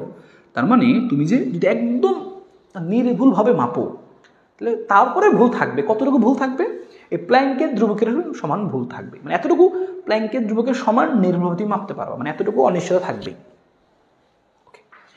পরবর্তীতে একটু কারেকশন করলো, বলছে না জিনিসটা এরকম হবে না, জিনিসটা হবে এরকম যে del x into del p, অনিশ্চয়তার গুণফলটা কি হবে, যে এই স্কাট এর সমান বা তার চেয়ে বড়। পরবর্তী আরেকবার সংশোধন হয়েছে ফর্মুলাটা, তখন হয়ে আসছে হচ্ছে এইটা del x into del p is greater than or equal যে এই স্কাট/2। এই স্কাট মানে আবার কি, এই স্কাট মানে আমরা শিখে আসি, এদিকে আসো। এই স্কাট মানে হচ্ছে এরকম h/2π। হ্যাঁ, এটাকে এই স্কাট বা এইচ বার বলা হয় আর কি। হ্যাঁ, এটা মনে রাখবো। ওকে, তাহলে আলটিমেটলি সূত্রটা কি দাঁড়াবে, আলটিমেটলি এখানে যেটা পাবো আমরা, এটা পাবো যে del x into del p greater than or equal কী হবে, এইচ কাট মানে h/2π, আর নিচে একটা 2 আছে, সব মিলে কত হবে 4π। তাহলে হচ্ছে এই মেইন ফর্মুলা, আসল ফর্মুলা এটা। তাহলে মনে রাখবো আমরা এটা। ঠিক আছে, তাহলে আলটিমেট ঘটনা কি, তুমি যদি অবস্থান ভালো মতো মাপতে চাও, ভরবেগ ভালো মতো মাপতে চাও, ভুল হবেই, অনিশ্চয়তা থাকবেই। সেই অনিশ্চয়তার গুণফলটা হবে h/4π এর সমান বা তার চেয়ে বড়, যেখানে এইচ মানে প্ল্যাঙ্কের ধ্রুবক আর 4π তো চিনই। তো তুমি যেটা করবা, সর্বোচ্চ যেটা হয় মানে সর্বোচ্চভাবে নির্ভুল যেটা, সেটাতে পরীক্ষায় আসে তুমি এইটা দিয়ে অঙ্ক করবা। অঙ্ক করার সময় তুমি লিখবা কি, অঙ্ক করার সময় del x del p equal দিয়ে তুমি করতে পারো, সমস্যা নাই। হ্যাঁ, তোমার ভুল তো অনেক বেশি হইতে পারে, কিন্তু সর্বনিম্ন যেই ভুলটা হবেই সেটা হচ্ছে ইকুয়াল। তুমি পরীক্ষায় আসলে ম্যাথ করার সময় তুমি এইটা ফলো করবা আর কি, সমান দিয়ে অঙ্ক করবা, কোনো সমস্যা নাই। ঠিক আছে, লিখে দিচ্ছি আমি ম্যাথ করার সময়, ম্যাথ আসবে, ম্যাথ করার সময় তুমি এটা দিয়ে করতে পারবা। ম্যাথ করার সময় তুমি সমান ইউজ করো, এটা ইউজ করে অঙ্ক করতে পারবে। ইকুয়ালিটি করলে প্যারা নাই। ডেল এক্স মানে অবস্থানের অনিশ্চয়তা, ডেল পি মানে ভরবেগের অনিশ্চয়তা লিখে রাখো। ডেল পি অনেক সময় না দেওয়া থাকে, তুমি কি লিখতে পারবা, ডেল পি মানে কি এরকম, ভরবেগ মানে কি, যে ভর ইন্টু বেগ, এম ডেল ভি বা ভি ইন্টু ডেল এম এরকম লেখা যাবে আর কি। হ্যাঁ, এরকম এর কথা মাথায় রাখতে পারো, কাজে লাগবে। আর এই সূত্রটা সেম একইভাবে আবার লেখা যায়, এটা তো বলছে, কিন্তু এই জিনিসটাকে আর এইভাবেও লেখা যায় আর কি। হ্যাঁ, এই জিনিসটাকে লেখা যায় এটা দিয়ে, শক্তি দিয়েও লেখা যায়, del e into del t greater than or equal h by 4 pi. দেখা যায় এই সূত্রটা শক্তি এবং সময়ের ক্ষেত্রে সঠিক, শক্তি টি মানে সমান। আর আরেকটা জিনিসের ক্ষেত্রে সত্যি, সেটা হচ্ছে কৌণিক ভরবেগ ইন্টু কৌণিক অবস্থান। এটা ছিল কি, ভরবেগ ইন্টু অবস্থান, আচ্ছা কৌণিক ভরবেগ কৌণিক অবস্থান, এদের বেলাও এই সূত্রটা সত্যি। এই কথাটাও তুমি মনে রাখবা, তার মানে এদের ক্ষেত্রে ওই জিনিসটা লেখা যায় আর কি। এটাও লেখা যাইতে পারে, এটা আমরা একটু শিখে রাখলাম এখান থেকে। এই হচ্ছে রল কাহিনী, তো এই কথাটাকে মনে রাখো, ঠিক আছে। তো অঙ্ক লেখা থাকতে পারে অবস্থানের অনিশ্চয়তা এত, ভরবেগের অনিশ্চয়তা এত, এটা কত বা এরকম এটা দেওয়া থাকবে। বলবে যে অবস্থানের অনিশ্চয়তা এত হলে ভরবেগের অনিশ্চয়তা কত, এই সকল মান বসাবা, এটা চলে আসবে। এমসিকিউতে আসলে আমরা দেখবো এমসিকিউর সময়। ডান ডান, শেষ। আমাদের যা যা থিওরি ছিল সবগুলো থিওরি আমরা দেখে ফেললাম ইনশাল্লাহ। এখন আমরা জাস্ট কি করতে পারবো আশা করি, একদম দেখো আমি কিন্তু একদম বেসিক থেকে বলছি, যতগুলো তোমার যা যা জানা লাগবে, যেখানে যা জানা লাগবে সব কিছু ক্লিয়ার করে দিয়েছি ইনশাল্লাহ। এরপরে তোমার আর কোনো প্যারাই থাকবে না এই চ্যাপ্টার নিয়ে, প্রত্যেকটা জিনিস, ঠিক আছে। এখন আমাদের আসল সময় চলে আসছে ওয়ান শট কোশ্চেন। আমি কিন্তু চাইলে শুধুমাত্র এই ওয়ান শট কোশ্চেন দেখাই কিন্তু শেষ করে ফেলতাম, এতটুকু দেখাই দিতাম, শেষ, তুমি সুন্দর মতো পারতা তোমার চ্যাপ্টারটা। আমি কিন্তু একদম বেসিকগুলো ধরে ধরে করাইছি, যেন তোমার কঠিন প্রশ্ন আসলে তুমি যেন মোকাবেলা করতে পারো, তুমি অ্যাপ্রোচগুলো যেন তুমি নিতে পারো পরীক্ষার সময়। কারণ সবসময় কিন্তু হুবহু প্রশ্ন আসে না পরীক্ষা, বারবারই বলি সবসময় কিন্তু হুবহু প্রশ্ন আসে না, সকল বোর্ডে আসবে না, ম্যাক্সিমাম বোর্ডে আসবে, কিন্তু কোনো কোনো দু একটা বোর্ডে কিন্তু বিটলামি করবে। ওই বিটলামি তুমি যেন ট্যাকেল করতে পারো, তুমি যেন বিটলামিটা করতে পারো একটু, এই জন্য তোমার কিন্তু ওই কথাগুলো জানা থাকা লাগবে। আশা করি কথাগুলো আমরা সব জানছি, এবার যেভাবেই যায় আসুক প্যারা নেই। এই হচ্ছে ওয়ান শট কোশ্চেন। 10টার মতো প্রশ্ন আছে, কিছু গ কিছু ঘ, এই 3-4টা প্রশ্ন ঘয় আসলে দেখো, কারণ গ সবগুলো সহজ, এগুলো করলে মোটামুটি টান পাওয়া যাবে। তো চলো আমরা শুরু করি ওয়ান শট কোশ্চেনের মধ্যে, যে গ্রাফ দিয়ে থাকে বলছিলাম না, গ্রাফেগুলোও দেখাই দিছি, গ্রাফগুলোও থাকে। ওকে, তো চলো আমরা দেখি, এখানে আমরা সলিউশন শুরু করি। ওকে, প্রথমে একদম ওয়ান শট কোশ্চেন আমরা প্রথমে শুরু করছি আমরা সলিউশনের মধ্যে। এই দেখো প্রথম পেজ, তো আসো আমরা একদম প্রথমেই থেকেই শুরু করি, তাহলে আমাদের চ্যাপ্টার শেষ হয়ে গেল। ভাইয়া বলো তো, এটা কোনো কথা, শেষ করে ফেললাম আমরা। কি বলছে, বলছে বিপাতের সূচন কম্পাঙ্ক কত। গ নাম্বার বলছে যে এখানে আমাদের বিপাত কোনটা, এখানে তো বিপাত আছে তাই না, তো এখানে তো বিপাত নাই, 2 নম্বর চিত্র, এখানে বলছে বিপাত, ধরলাম এখান থেকে বের করতে বলছে। কি দেওয়া বলছে, এখানে আলো পড়ছে কত, 2550 তরঙ্গদৈর্ঘ্যে আলো পড়ছে, এখানে ভোল্ট দেওয়া 3। কি বলছে একটা জিনিস খেয়াল করবা, চিত্র আঁকা থাকলে খেয়াল করবা, যেই পাতে আলো পড়তেছে ওই পাতটা কি ধনাত্মক নাকি ঋণাত্মক। দেখো সে এই পাতটা কিন্তু এখানে দেখছো পজিটিভ, এই পাতটা কিন্তু এখানে পজিটিভ আছে আবার, হ্যাঁ। আর এই পাতটা কি এখানে ছোটো, তবে এটা কিন্তু নেগেটিভ, ইলেকট্রন কিন্তু যাইতে কিন্তু একটা বাধা পাবে, যেহেতু বাধা পাইছে মানে নির্ঘাত এরকম কিছু বলবে, যে কিভাবে থামানো যায়, হাবি যাবে, এরকম কিছু একটা বলবে, তো সেটা নিয়ে আমরা দেখবো। তো খেয়াল করো সেটা নিয়ে কীভাবে কি দেখা যায়। তো ভালো কথা, আমরা খেয়াল করছি না এরকম কিছু একটা আছে, তুমি অ্যাটলিস্ট খেয়াল করছো, আগে তো তাকাইতে না এইদিকে, এখন তাকাবা, এখন থেকে তাকে দেখলাম, পরে যা চাওয়ার চাবে, আমি তো এগুলো বুঝছি, 2 নাম্বার কেজের জিনিস, ভালো প্যারা নাই, নিবিত বিভব প্যারা নাই। বের করতে বলছে কি, বলছে বিপাতের সূচন কম্পাঙ্ক কত, তো ভালো সূচন কম্পাঙ্ক বের করতে বলছে।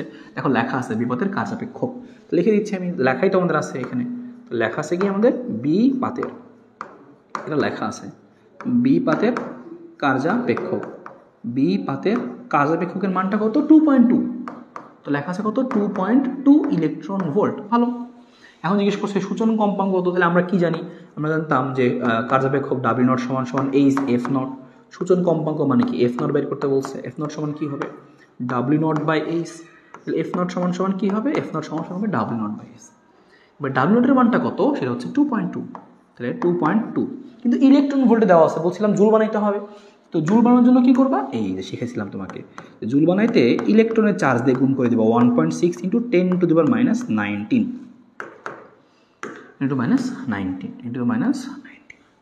আর নিচে এইচ আছে, এইচের মানটা সব বসাই দিই আমরা, এইচের মানটা তো মুখস্থ 6.627 বা 6.63 × 10⁻⁻ কত -34 আর কি।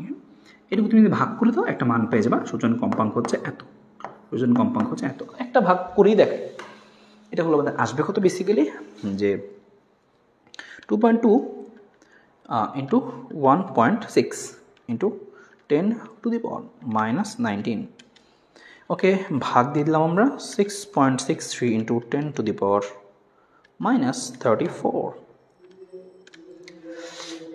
So 5.3 × 10⁻14। ওকে, তাহলে লিখতেছি আমরা এই মানটা আসছে কত 5.3 ইন্টু 10⁻14 একক কি হবে হার্জ। শেষ, একদম সব কিছু লিখে করে দিলাম অঙ্কটা। এটা গ নম্বরের জন্য খুবই সহজ অঙ্ক, ডান, শেষ। সূচনা কম্পাঙ্ক বলছিল, আমি করে ফেলছি।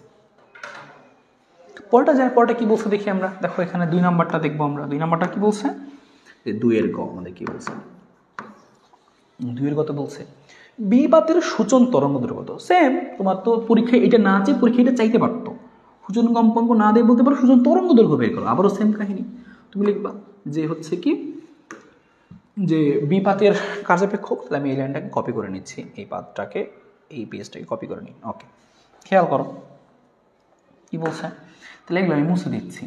W0 সমান সমান, তখন আমি সব মুছে দিচ্ছি এগুলো। ওকে, এই তো লিখবাই যে বিপাতের কার্যাপেক্ষক এত, সুতরাং W0 সমান আমরা কি জানি, এবার লিখবা তুমি W0 এর সূত্র কি ছিল। এই W0 এর সূত্র ছিল এরকম যে CH/λ0। সূচন তরঙ্গ দৈর্ঘ্য বের করতে বলছে, এটা শিখাচ্ছিলাম না। তো λ0 বের করতে হবে। তো λ0টা কি হবে, এই λ0টা হবে হচ্ছে এরকম, λ0টা হবে হচ্ছে যে CH/হচ্ছে W0, CH/W0। এখানে λ0 এর মানটা কত হবে, λ0 এর মানটা হবে সেরকম, মানটা বসাই দিয়ে আসো। সি এর মান কত, সি এর মান হচ্ছে 3 × 10⁸। এইচ এর মানটা কত 6.63 × 10⁻⁻34। আর W0 এর মানটা কত, যে 2.2 বলছিল, তাহলে বসাই দিব আমরা 2.2। আর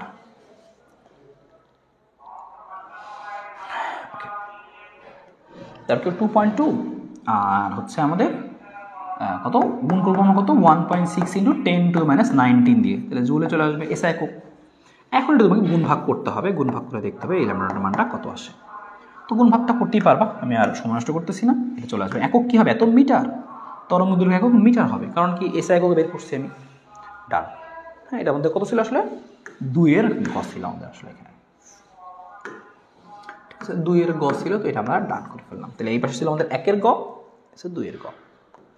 ওকে, এরপর আসলে 2 নাম্বারটা বুঝলাম আমরা। 2 নাম্বার পরে আমরা 3 নাম্বার দেখি। বলছে বি পাত থেকে নিঃসৃত ইলেকট্রনে জিজ্ঞেস করছে আমাকে কি এখানে, যে বি পাত থেকে বলছে বি পাত থেকে এখানে আমরা বের করবো তাহলে 3 নাম্বারটা আর কি, বি পাত থেকে নিঃসৃত ইলেকট্রনের সর্বোচ্চ গতিশক্তি কত। তোমাকে পরীক্ষায় এগুলা দিয়ে বলতে পারতো এখান থেকে ইলেকট্রনের সর্বোচ্চ গতিশক্তি বের করো। তোমার কীভাবে করতাম, তখন লিখতাম এভাবে, কী কী দেওয়া আছে লিখে নিই। দেখো কার্যাপেক্ষক লেখা আছে, এখানে দেওয়া আছে কত কার্যাপেক্ষক 2.2 ইলেকট্রন ভোল্ট। কী শিখেছিলাম, ইলেকট্রন ভোল্টকে জুল বানাবা কেমনে, 2.2 এর সাথে গুণ দিবা 1.6 × 10⁻⁻19। হ্যাঁ, আচ্ছা W0। তারপর খেয়াল করো যে এখানে আর কি দেওয়া আছে, ওই যে ল্যামডা দেওয়া আছে। ওকে, ভালো, ল্যামডা দেওয়া আছে। আমাদের বের করতে বলছে কি ইকে ম্যাক্স, সর্বোচ্চ গতিশক্তি। হ্যাঁ, ইকে ম্যাক্স বা ইকে একই কথা আর কি, আগেও বলছে জিনিসটা একই কথা। তখন তুমি লিখবা কি, আমরা কি জানি সেটা তুমি লিখবা। আমরা জানি কি, আমরা জানি হচ্ছে এই যে ই সমান সমান আমরা যেটা শিখছিলাম W0 যোগ কি শিখছিলাম আমরা, কত ইকে, ই সমান সমান W0 যোগ হচ্ছে ইকে। এরপরে আমরা কি লিখতে পারবো, এখানে লিখতে পারবো হচ্ছে এখানে ই সমান W0 যোগ ইকে। তাহলে এখান থেকে বের করতে পারবো সর্বোচ্চ গতিশক্তি, তাহলে আমি লিখবো ইকে ম্যাক্স, এই মানটা কত হবে, বিয়োগ হবে যে ই মাইনাস W0, সহজ হিসাব। এখন ই এর মান কত, এর মতো দেওয়া নাই, কিন্তু লেখা আছে কত, এত ল্যামডা নিয়ে আসছে।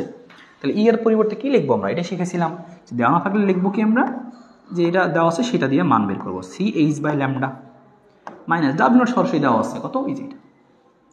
তো আমরা সব পড়লে মান বসাই, আমাদের ইকেটা গেল আর কি এখান থেকে, ইকে।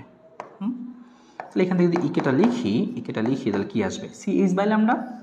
সি এর মানটা কত, সি এর মানটা হচ্ছে 3 × 10⁸, আর এইচ এর মানটা কত 6.63 × 10⁻⁻34।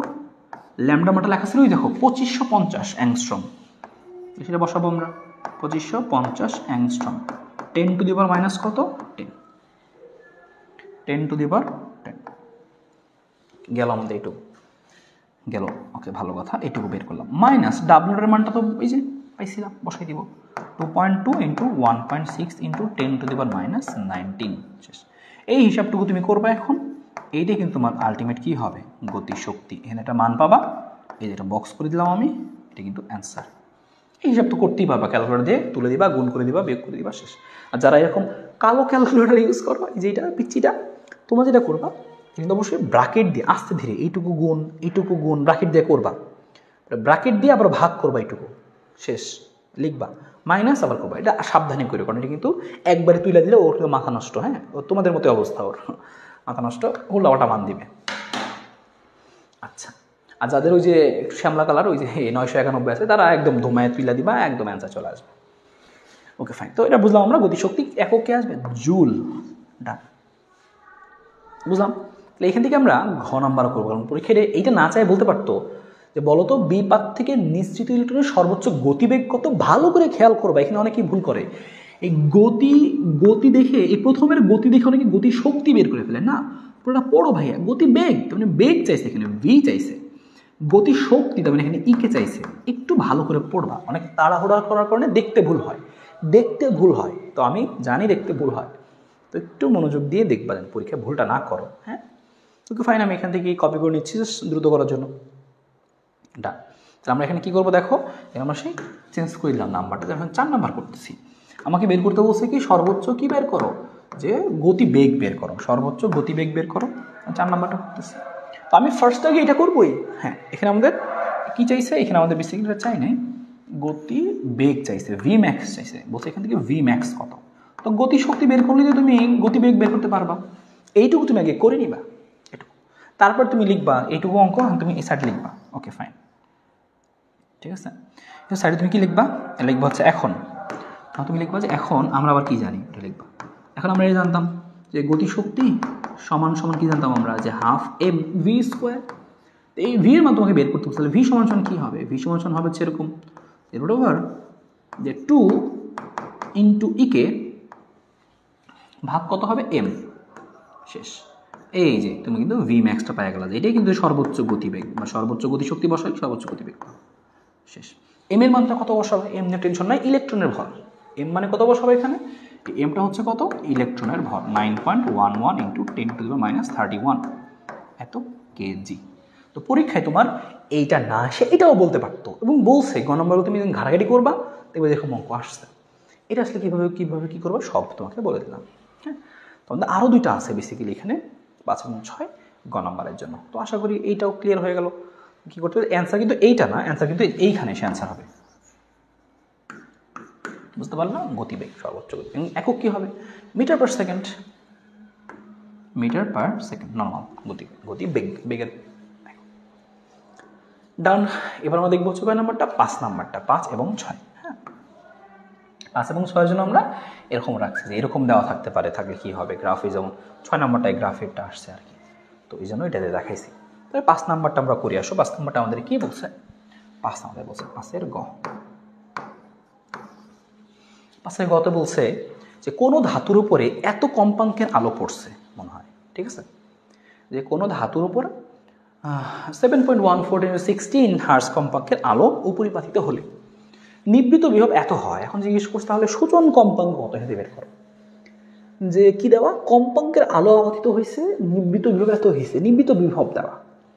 এখন জিজ্ঞেস করছে তাহলে সূচন কম্পাঙ্ক কত, তো কীভাবে করবো আমরা। তুমি লিখবা যে আমরা জানি কি দেওয়া আছে, লিখে নেওয়া হবে কোনো ধাতুর উপরে এত কম্পাঙ্কের আলো আপতিত যদি হয়, কত কম্পাঙ্ক, 7.14 ইন্টু 10 টু দি পাওয়ার কত 16 হার্জ। এবং নিবৃত বিভব কত হয়েছে এখানে, নিবৃত বিভব মানে কি, ভি নট বিভব, ভি নটের মানটা কত 0.65 ভোল্ট। সূচন কম্পাঙ্ক কত, তাহলে এফ নট জিজ্ঞেস করছে আর কি, এফ নট জিজ্ঞেস করছে। ওকে, তারপরে বলছে সর্বোচ্চ গতিবেগ কত সেটাও বের করতে বলছে। তো আমরা ফার্স্টে একটা করি। এখন আমরা যেটা জানতাম সেই লাইন থেকে শুরু করি, আমরা না পারলে একদম ভেঙে ভেঙে শুরু করবো। আমরা জানি আমরা কি জানতাম বলো, তোমরা জানতাম হচ্ছে এই জিনিসটা, যে জানতাম হচ্ছে আমরা এখানে লিখে দিচ্ছি যে আমরা জানতাম E equal to W not যোগ হচ্ছে কত ইকে। ওকে, এইবার তুমি ই এর জায়গায় কি লিখবা, তোমার এফ দেওয়া আছে, তাহলে এফ লিখবা, এইচ এফ লিখবা, এই এর জায়গায় লিখবা এইচ এফ। ডাব্লিউ নটের এফ নট বের করতে বলছে, তাহলে তুমি ডাব্লিউ নটটাকে লিখবা এইচ এফ নট দিয়ে। ইকে এর মান দেওয়া নাই কিন্তু ভি নট দেওয়া আছে, শিখছিলাম ইকে এর পরিবর্তে কি লেখা যায়, ই ভি নট লেখা যায়, শেষ। এখন তোমার কাজ তো সহজ, এফ নট বের করতে বলছে, আসো খুবই সহজ। এফ নট সমান কি হবে তাহলে, এফ নট সমান হবে এটাকে তুমি এদিকে বিয়োগ করে দাও, যে H f minus E V naught, তাহলে এই এইচ দেওয়ার পরে কী হবে, ভাগ হয়ে যাবে, এই চলে আসলো। এখন মান বসাই দাও, ইজি। কী করবো এখন, এই যে মানটা বসাই দাও, জাস্ট এইচ এর মান এই সব কিছু মান বসাই দাও। ছোটো লিখে দিচ্ছি 6 পয়েন্ট, ছোটো করে বসাই দিচ্ছি, মান বসে তুমি যদিও পারবা। মানে কত, 6.63 ইন্টু 10⁻−34। এফ এর মানটা কত, এফ এর মানটা হচ্ছে ওই দেখো 7.14 ইন্টু 10⁻16, আর মাইনাস আছে, মাইনাস আকারে আছে কি দেখো, এই যে মাইনাস ই ভি নট, ই মানে তো ইলেকট্রনের চার্জ, আর ভি মানে কত, ওই দেখো 0.65 ভোল্ট। হ্যাঁ, তাহলে গুণ লিখেছি 0.65। ই এর মানটা আমি লিখলাম না, ই এর মানটা তো বুঝছোই, ই মানে কি ইলেকট্রনের চার্জ, আমি লিখে দিচ্ছি, এখানে লিখে দিচ্ছি, এখানে জায়গা নাই। এর মানটা কত, 1.6 ইন্টু 10⁻−19, এত কি ইলেকট্রনের চার্জ ছিল কুলম্ব, ঠিক আছে। তো ই তুমি লিখা রেখো না, তুমি এখানে মানটা বসাই দিবা, বুঝো এটুকু তো বুঝো, বুদ্ধি আছে।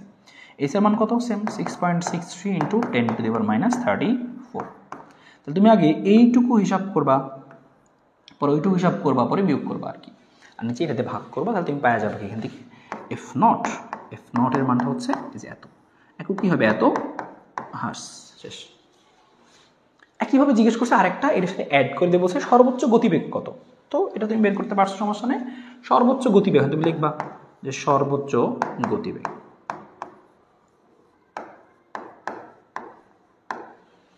সর্বোচ্চ গতিবেগ তাহলে কি, যেরকম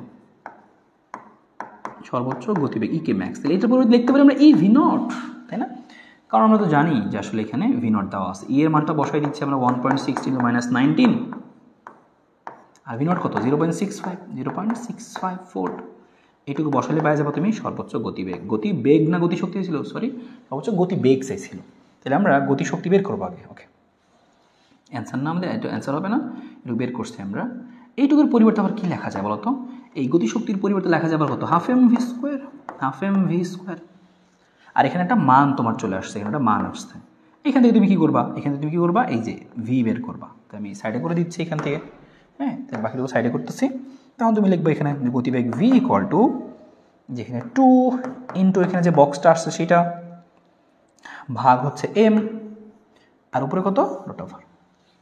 বা আমরা কিন্তু সরাসরি শিখছিলাম যে কী করা যায়, যে 2 EV/m, তাই না, এটা দিয়েও তুমি করতে পারতো আর কি। তুমি এখানে এই বক্সের জায়গায় কী লিখছি বেসিক্যালি আমরা, আসলে এই বক্সের জায়গায় 2 EV নট না, তুমি কিন্তু আসলে এইভাবেও লিখতে পারতো আর কি, মান বের করে করতে পারতো, বা এক লাইনেও মান বসাইতে পারতো, 2 EV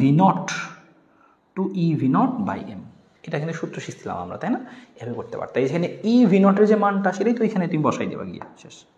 বা এখানে সরাসরি লিখতে পারো এটা দিয়ে অ্যান্সার, এটা দিয়ে একটা করাই দিলাম। আশা করি ডান, বুঝতে পারছো, ওকে। তাহলে এখান থেকে গেল এখানকার কয় নাম্বার অঙ্কটা, 5 নাম্বারটা। লাস্ট বাকি আছে এখানকার আমাদের হচ্ছে 6 নাম্বারটা। দেখো 6টা গ্রাফ থেকে মনে হয়, তো গ্রাফেরটা আমরা দেখি। কি বলছে, যে উদ্দীপকের দ্বিতীয় চিত্র যেটা আমাদের আছে, উদ্দীপকের দ্বিতীয় চিত্র, সেই উদ্দীপকের দ্বিতীয় চিত্রে বি বিন্দুতে সর্বোচ্চ গতিশক্তি কত, ওকে ফাইন। এই যে বি বিন্দু দিয়েছে আমাকে, বলছে এই যে একটা বি বিন্দু, এই বি বিন্দুতে সর্বোচ্চ গতিশক্তি কত, এই যে একটা বি বিন্দু দিচ্ছে আমাকে, বলছে এই বি বিন্দুতে সর্বোচ্চ গতিশক্তি কত, ওকে। কি দেওয়া আছে এখানে, দেওয়া আছে এই বি বিন্দুতে আমার একটা জিনিস দেওয়া আছে কি, এখানে এফটা দেওয়া আছে, এই যে এফটা দেওয়া আছে, হ্যাঁ, এফটা দেওয়া আছে। এবং এফ মনে আছে, গ্রাফ যেখান থেকে শুরু হয় এখানে, এটাকে কি বলতো, এফ নট। দেখো মনে পড়ে কিনা এবার জিনিসগুলো, গ্রাফগুলো, এটা ছিল এফ, এবার এই বরাবর সবই এফ, এটা এফ নট, এটা এফ, এটা এফ, এটাও এফ, কিন্তু চাই না, বি বিন্দু বলছে, তাহলে এটা আমাদের এফ হবে, তাহলে এটা এফ নট, এটা সবার জন্য এফ নট, এটা এফ নট, আর এটা হচ্ছে এফ, বুঝে গেল। আর তোমাকে বের করতে বলছে কি, যে এইখানে এই বিন্দু তোকে বের করতে বলছে না, বলছে এইখানকার এই বরাবর যে সর্বোচ্চ গতিশক্তি, এই গতিশক্তিটা কত বের করো। তাহলে ইকে ম্যাক্স বের করতে বলছে, আসো আমরা শুরু করি, কোনো নতুন কিছু লাগবে না, খালি গ্রাফ থেকে এটুকু বুঝছো এনাফ। এখন তুমি লিখবা আমরা জানি, তুমি কি জানো সেটা তুমি লিখে ফেলো, সূত্র তো একটাই জানি আমরা, লিখবা আমরা জানি ই সমান সমান, এটা জানতাম, ডাব্লিউ নট যোগ ইকে, ইকে বের করতে বসে প্রথম কথা হলে ইকে ইকুয়াল টু কি লেখা যাবে সেটা তুমি লেখো। ইকে সমান লেখা যাবে তাহলে ডাব্লিউ নটটা বিয়োগ হয়ে যাবে, তাহলে এরকম ই মাইনাস ডাব্লিউ নট। এখন দেখো তোমার কোনো টেনশন নাই, সর্বোচ্চ গতি শক্তি না গতিবেগ, গতির শক্তি, গতির শক্তি, তাহলে ইকেই বের করবো আমরা। এর পরিবর্তে কি লেখা যাবে, এফ লেখা আছে তাহলে এইচ এফ লিখবো, মাইনাস ডাব্লিউ নটের পরিবর্তে কি লিখবো, এইচ এফ নট। দেখো তো ভাইয়া সকল মান দেওয়া আছে কিনা, সকল মানই দেওয়া আছে, কোনো টেনশন নাই। এসটা কমন নিতে পারতে চাইলে কোনো সমস্যা নেই, এসটা কমন নিয়ে ফেললে কি আসবে, এফ মাইনাস এফ নট, তাহলে মান বসাতে একটু ইজি হবে, বা কমন না নিলেও চলবে, প্যারা না হলে মান বসাই দাও, শেষ।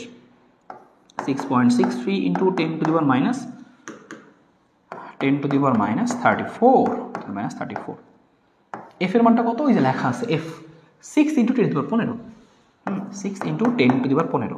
এই জন্যই গ্রাফটা দেখাইছিলাম ভালো করে, যেন তুমি বুঝতে পারো যে কোন ভ্যালুটা কি কি বোঝায়। 3 ইন্টু 10 টু দি পাওয়ার কত, কতটা 15 না 13, আচ্ছা ধরে নিলাম যে 15, হ্যাঁ ধরে নিলাম যে 15 লেখা আছে, ওকে ফাইন 15 ধরে নিয়ে করে নিলাম আর কি। তো এই যে পেয়ে গেলাম গতিশক্তি হচ্ছে এত, গতিশক্তি হচ্ছে এত।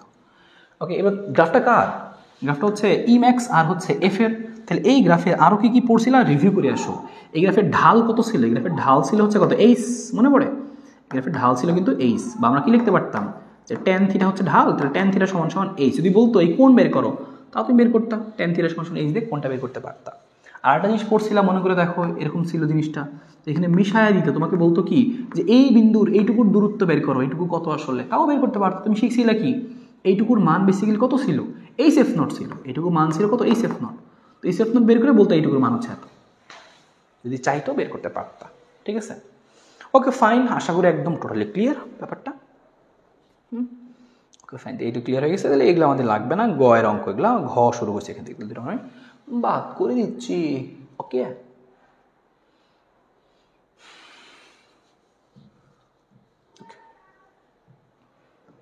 এইবার দেখো আমাদের এই 6-এর পরে 7 শুরু হলো, 7। ওকে, দেখো 7-এ কি বলছে খেয়াল করবে, এবার 7 নাম্বার করতেছে, কিন্তু 7, 8, 9, 10 করলে কিন্তু শেষ। বলছে উদ্দীপকের দ্বিতীয় চিত্রে বি ও সি বিন্দুতে নিবৃত বিভবের পার্থক্য কিরূপ হবে। এই দেখো অঙ্ক পেয়ে গেছি আমরা। বলছে উদ্দীপকের বি ও সি বিন্দুতে, তাহলে এখানে উদ্দীপকের এই বি বিন্দু এবং হচ্ছে এখানে সি বিন্দু, এই দুইটা বিন্দুতে নিবৃত বিভব পার্থক্য কিরূপ হবে, নিবৃত বিভব পার্থক্য বের করতে হবে। তাহলে বি বিন্দুর ক্ষেত্রে লিখি আমরা নিবৃত বিভব, তাহলে শেষ। তাহলে আমরা প্রথমে বের করবো কি এখানে, যে 7-এর ঘ, প্রথমে বের করতেছি আমরা কি, যে বি বিন্দুতে কি হইতে পারে, তাহলে বি বিন্দুতে লিখি বি বিন্দুতে বিভব পার্থক্য, নিবৃত বিভব পার্থক্য, নিবৃত্তি বিভব পার্থক্য, বি বিন্দুতে নিবৃত্তি বিভব পার্থক্য।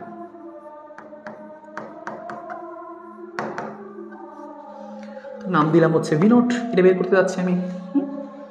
ভি নট যে বের করবো, সূত্র কি ছিল আমাদের, সূত্র ছিল হচ্ছে সেই আগেরটাই, যে হচ্ছে ই সমান সমান ডাব্লিউ নট যোগ ইকে। এখানে কিন্তু নিবৃত বিভব আছে ইকে, তাহলে আমি কি করবো, ইকে বের করতে চাই, তাহলে ইকের পরিবর্তে লেখা যায় হচ্ছে আবার, আচ্ছা ইকে লিখে এখানে কি লিখবো আমরা, ই মাইনাস ডাব্লিউ নট। আর ইকের পরিবর্তে লেখা যাবে কত, ই ভি নট সমান সমান কত, ই মাইনাস ডাব্লিউ নট, ই মাইনাস ডাব্লিউ নট না, মান বসাই দিই। ই এর মান বের করবো কিভাবে, দেখো এই বি বিন্দুতে ই এর মান বের করার জন্য কি এফ দেওয়া আছে, এফ লিখবো কি আমি আগের মতোই, এইচ এফ মাইনাস ডাব্লিউটার পরিবর্তে কি লিখবো, এইচ এফ নট। এখানে তুমি বের করতে চাচ্ছ কার মান, এখান থেকে বের করতে চাচ্ছ তুমি বেসিক্যালি ভি নটের মান, হ্যাঁ বি বিন্দুতে, এটা বি বিন্দুর জন্য, তো লিখলাম এটা বি বিন্দুর জন্য। তো ই দিয়ে ভাগ করে দিব, এইচটা যদি কমন নেই, কমন নিয়ে লিখে দিই এফ মাইনাস এফ নট, আর নিচে ই দিয়ে ভাগ করে দিলাম, শেষ। মানগুলো বসাবো কার জন্য, বি বিন্দুর জন্য। এই কম্পাঙ্ক কোন বিন্দুর জন্য, বি বিন্দুর জন্য মানগুলো বসাবো।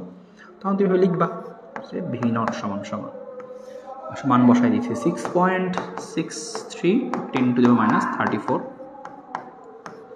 এফ এর মানটা কত, বি বিন্দুর ক্ষেত্রে খেয়াল করো, এই যে বি বিন্দুর ক্ষেত্রে এফ মান কত, এই যে বি বিন্দুর এফ হচ্ছে এটা, আর এফ নট তো সবার, বি সি সবার জন্য এফ নট এটা, মানটা বসাই দিচ্ছি আমরা। এফ এর মানটা কত, 6 into 10 to the power 15 minus f not তো সবার জন্যই 3 ইন্টু 10 টু দি পাওয়ার 15।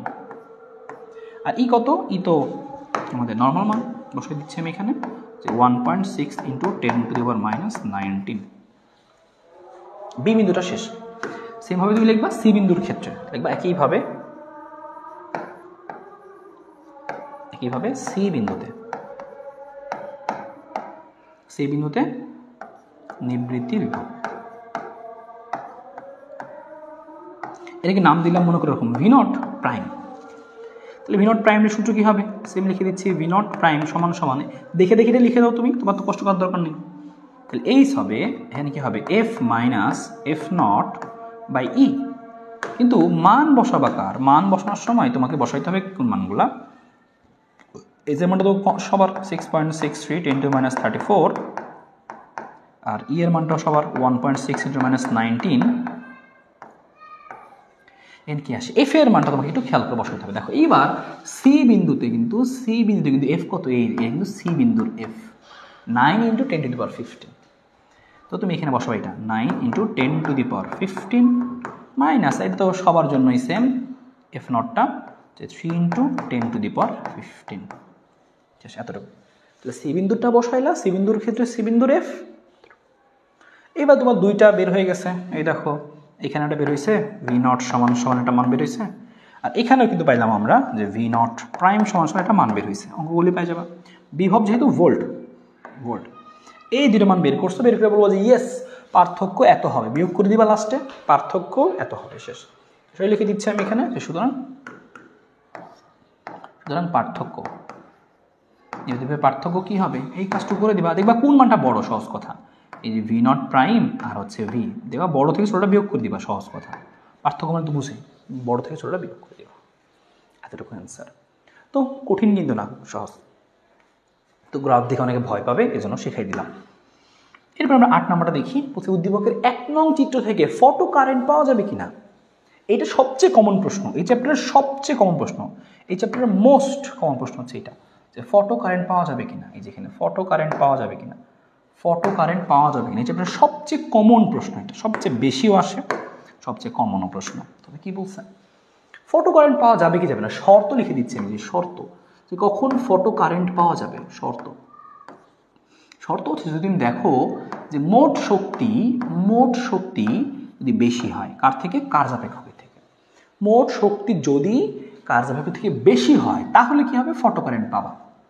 আর যদি বলে ফটো ইলেকট্রন নির্গত হবে কিনা, যদি দুইটা মান সমান হয়, এটা হচ্ছে ফটো কারেন্ট পাবো কিনা। আর যদি তোমাকে বলতো, কথা লিখে দিচ্ছি আমি এখানে, ফটো কারেন্ট পাবো কি, এটা ছিল ফটো কারেন্ট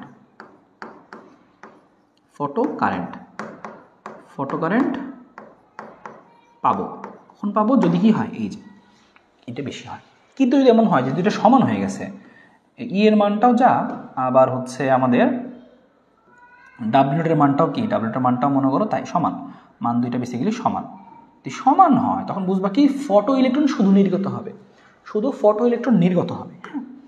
সমান হলে বুঝবা কি, যে ফটো ইলেকট্রন নির্গত। যদি এরকম হয়, এটা লিখে দিচ্ছি আমি, যে এখানে লিখে দিচ্ছি 1 নাম্বার, আর 2 নাম্বারে লিখে দিচ্ছি যদি সমান হয়, যদি ফটো কারেন্ট পাবো এবং ফটো ইলেকট্রন তো নির্গত হবে, ইলেকট্রন নির্গত না হলে তো ফটো কারেন্ট পাবাই না। কিন্তু যদি সমান হয় তখন কি হবে, এত হলে শুধু নির্গত হবে, হ্যাঁ, এত হলে ইলেকট্রন শুধু নির্গত হবে, কারেন্ট পাবো না, কিন্তু নির্গত হবে। আর বেশি হলে কি, নির্গত হবে, কারেন্ট পাবো, ইলেকট্রন শুধু নির্গত হবে আর কি। এটাও জেনে রাখলাম যদি কখনো প্রয়োজন হয়।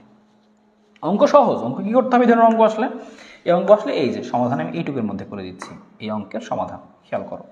এগুলোর মধ্যে ছিল কত, 8 ঘর, সবচেয়ে কমন প্রশ্ন আর কি, সবচেয়ে সহজ প্রশ্ন।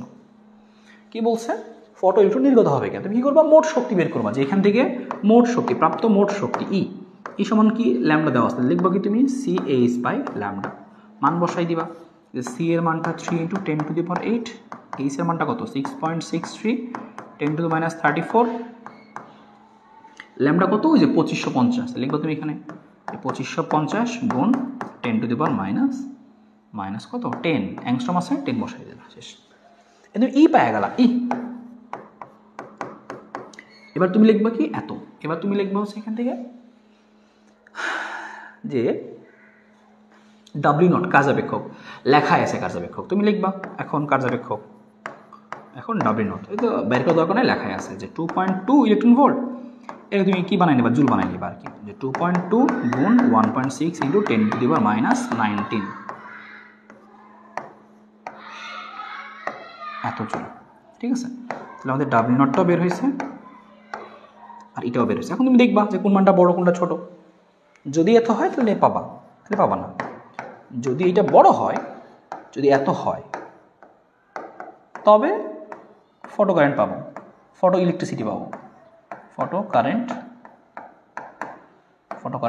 পাবো, আর না হলে পাবো না, শেষ।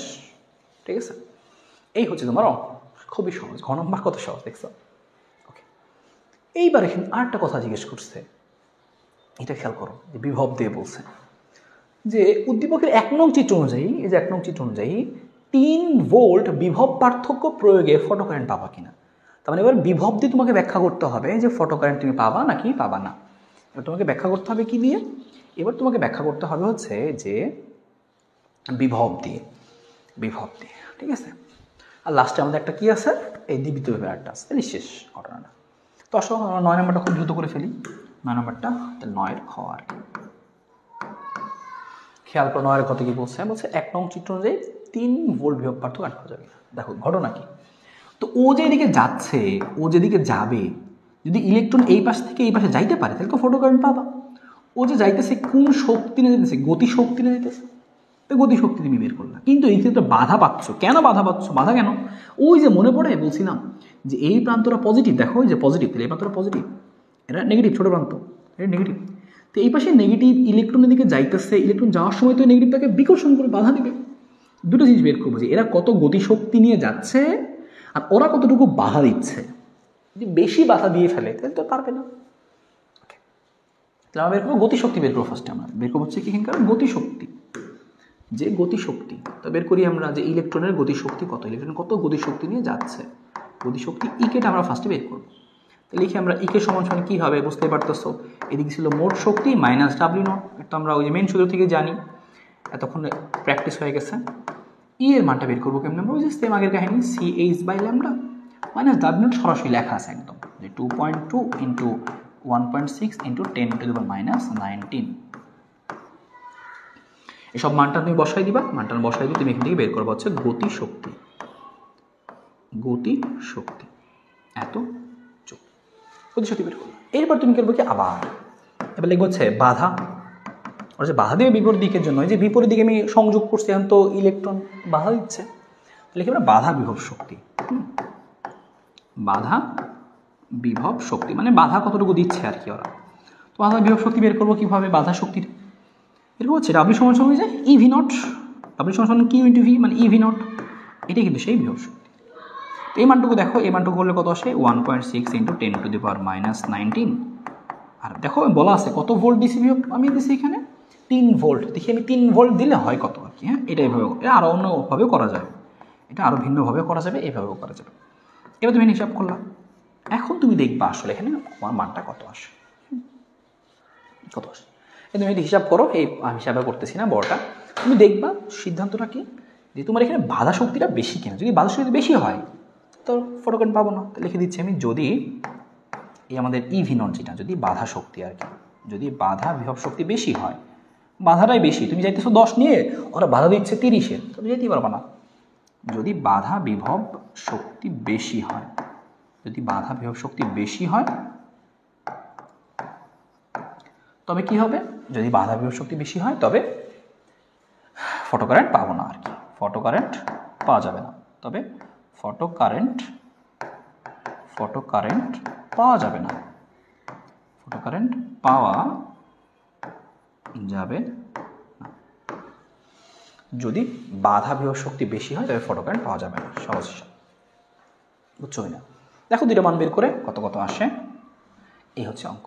ঠিক আছে, তোমাকে পরীক্ষায় বলতে পারতো যে এখানে কত বিভব দিলে কারেন্ট পাবো না, এরকম বলতে পারতো যে উল্টা দিকে বিভব দিচ্ছি, কত বিভব দিলে কারেন্ট পাবো না, তখন তুমি লিখতা ওই যে সেম ঘটনা, তুমি এভাবে লিখতা। তখন কারেন্ট পাওয়া না মানে কি, নিবৃত্ত বিভব, কারেন্ট পাওয়া না বলছে মানে তো নিবৃত্ত বিভব, তখন তুমি লিখতা আমি জানি কে সমান সমান ই ভি নট, তখন সব কিছু বের করে এখান থেকে ভি নট বের করতাম, এটাই বলতো যে এত বিভব হইলে কারেন্ট পাবো না। ঠিক আছে, যদি বলতো কত বিভব দিলে কারেন্ট পাবো না, তখন তুমি এভাবে বের করতে পারতা। এটা একটা অঙ্ক, এটা লিখে রাখো যে কত বিভব প্রয়োগ করলে কারেন্ট পাওয়া যাবে না, লিখে রাখো খাতায় সবাই 9-1 দিয়ে, কত বিভব প্রয়োগ করলে কারেন্ট পাওয়া যাবে না, তখন তুমি এভাবে বের করবা ইকে সমান ইভি নট, কারেন্ট পাওয়া যাবে না মানেই তো ভি নট, তখন তুমি ভি নটের মানটা বের করবা। কত কারেন্ট, কত বিভব প্রয়োগ করলে কারেন্ট পাওয়া যাবে না, এভাবে আসতে পারত। ওকে, লাস্ট অঙ্ক, লাস্ট একদম লাস্ট আমাদের অঙ্ক চলে আসলাম আমরা ঘ। কি বলছে? বি ধাতুর উপর তরঙ্গ দৈর্ঘ্য বাড়িয়ে এত এর আলো আপতিত করলে। তাহলে দেখো আগের তরঙ্গ দৈর্ঘ্য ছিল কত? 2500। বলছে এখন আমি 2500কে বাড়ায় 2550কে বাড়ায় 3500 করছি। এখন নিবৃত বিভবের কি মান বাড়বে নাকি কমবে? সহজ হিসাব, তোমাকে বের করতে হবে কি তাহলে নিবৃত বিভব। ল্যামডা দেওয়া থাকলে নিবৃত বিভব তো করে ফেলো। তুমি লিখবা, আমরা জানি প্রথম ক্ষেত্রে লিখি আমরা প্রথম ক্ষেত্রে যখন 2550 ছিল, তাহলে প্রথম ক্ষেত্রে কি লিখবা সূত্র আমরা জানতাম কি? আমরা জানতাম হচ্ছে মেইনটা আগে লিখে নিচ্ছি, ই সমান সমান ডাব্লিউ নট যোগ হচ্ছে ইকে। তো আমি বের করতে চাই হচ্ছে ইকে, এখান থেকে বের করছি ইভি নট। তাহলে ইকে এর পরিবর্তে লিখলাম ইভি নট, আর ডাব্লিউ নটটা বিয়োগ করে দিলাম, তাহলে আসবে হচ্ছে এরকম h f minus h f naught আর কি। এখান থেকে বের করতে চাচ্ছি আমি কি? যে ভি নট। তাহলে ভি নট সমান সমান কী হবে দেখো। এবার এইচ এফ লিখবো না আমরা, আমরা এখানে এইচ এফ লিখবো না, এখানে লিখবো হচ্ছে কি ল্যামডা দেওয়া আছে, ল্যামডা শুধু লিখবো। তাহলে এর পরিবর্তে লিখবো কি আমরা সি এইচ বাই ল্যামডা, আর ডাব্লিউ নটের পরিবর্তে লিখবো হচ্ছে c H by lambda naught, সহজ হিসাব। ওকে, এবার তুমি যেটা লিখবা যে c H by lambda naught লেখার দরকার নাই, কারণ ল্যামডা নটের মান দেওয়া নাই, কাজ এককের মানে দেওয়া আছে। তাহলে আমি নর্মাল করি আমার লেখার দরকার নেই। দেখো তাহলে মেন ঘটনা কী করলাম, ই এর জায়গায় আমরা লিখছি সি এইচ বাই ল্যামডা, এই ডাব্লিউ নট তো বিয়োগ হবে, তো বিয়োগ করে দিলাম আমি, সমস্যা নেই।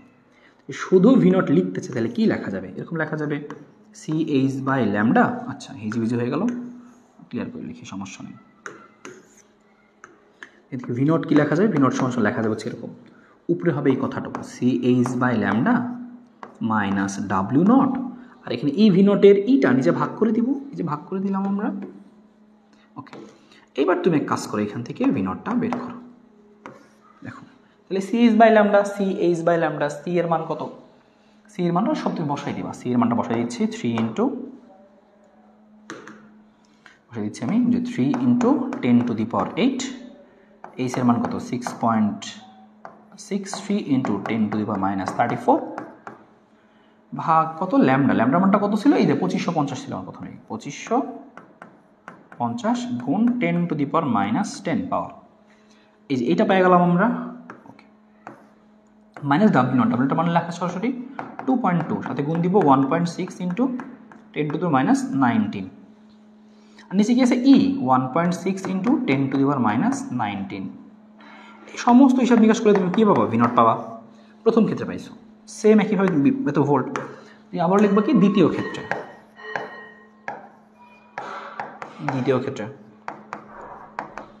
তুই কী লিখবা? সরাসরি লিখবা ভি নট সমান সমান ডিরেক্ট লেখো আর কি।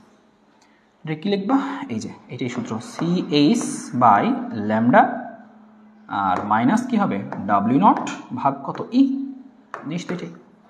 তাহলে দ্বিতীয় ক্ষেত্রে তুমি বসাবো ল্যামডা 2, আর এখানে মনে করে বসাইছো ল্যামডা 1। প্রথম ক্ষেত্রে ল্যামডা, দ্বিতীয় ক্ষেত্রে ল্যামডা। এখন তোমার এখানে বেড়ে যাবে কি? তাহলে এই যে ভি নট প্রাইম বের হয়ে যাবে। এখন মানগুলো তুমি বসাই দাও জাস্ট। মানে সি এর মান কত?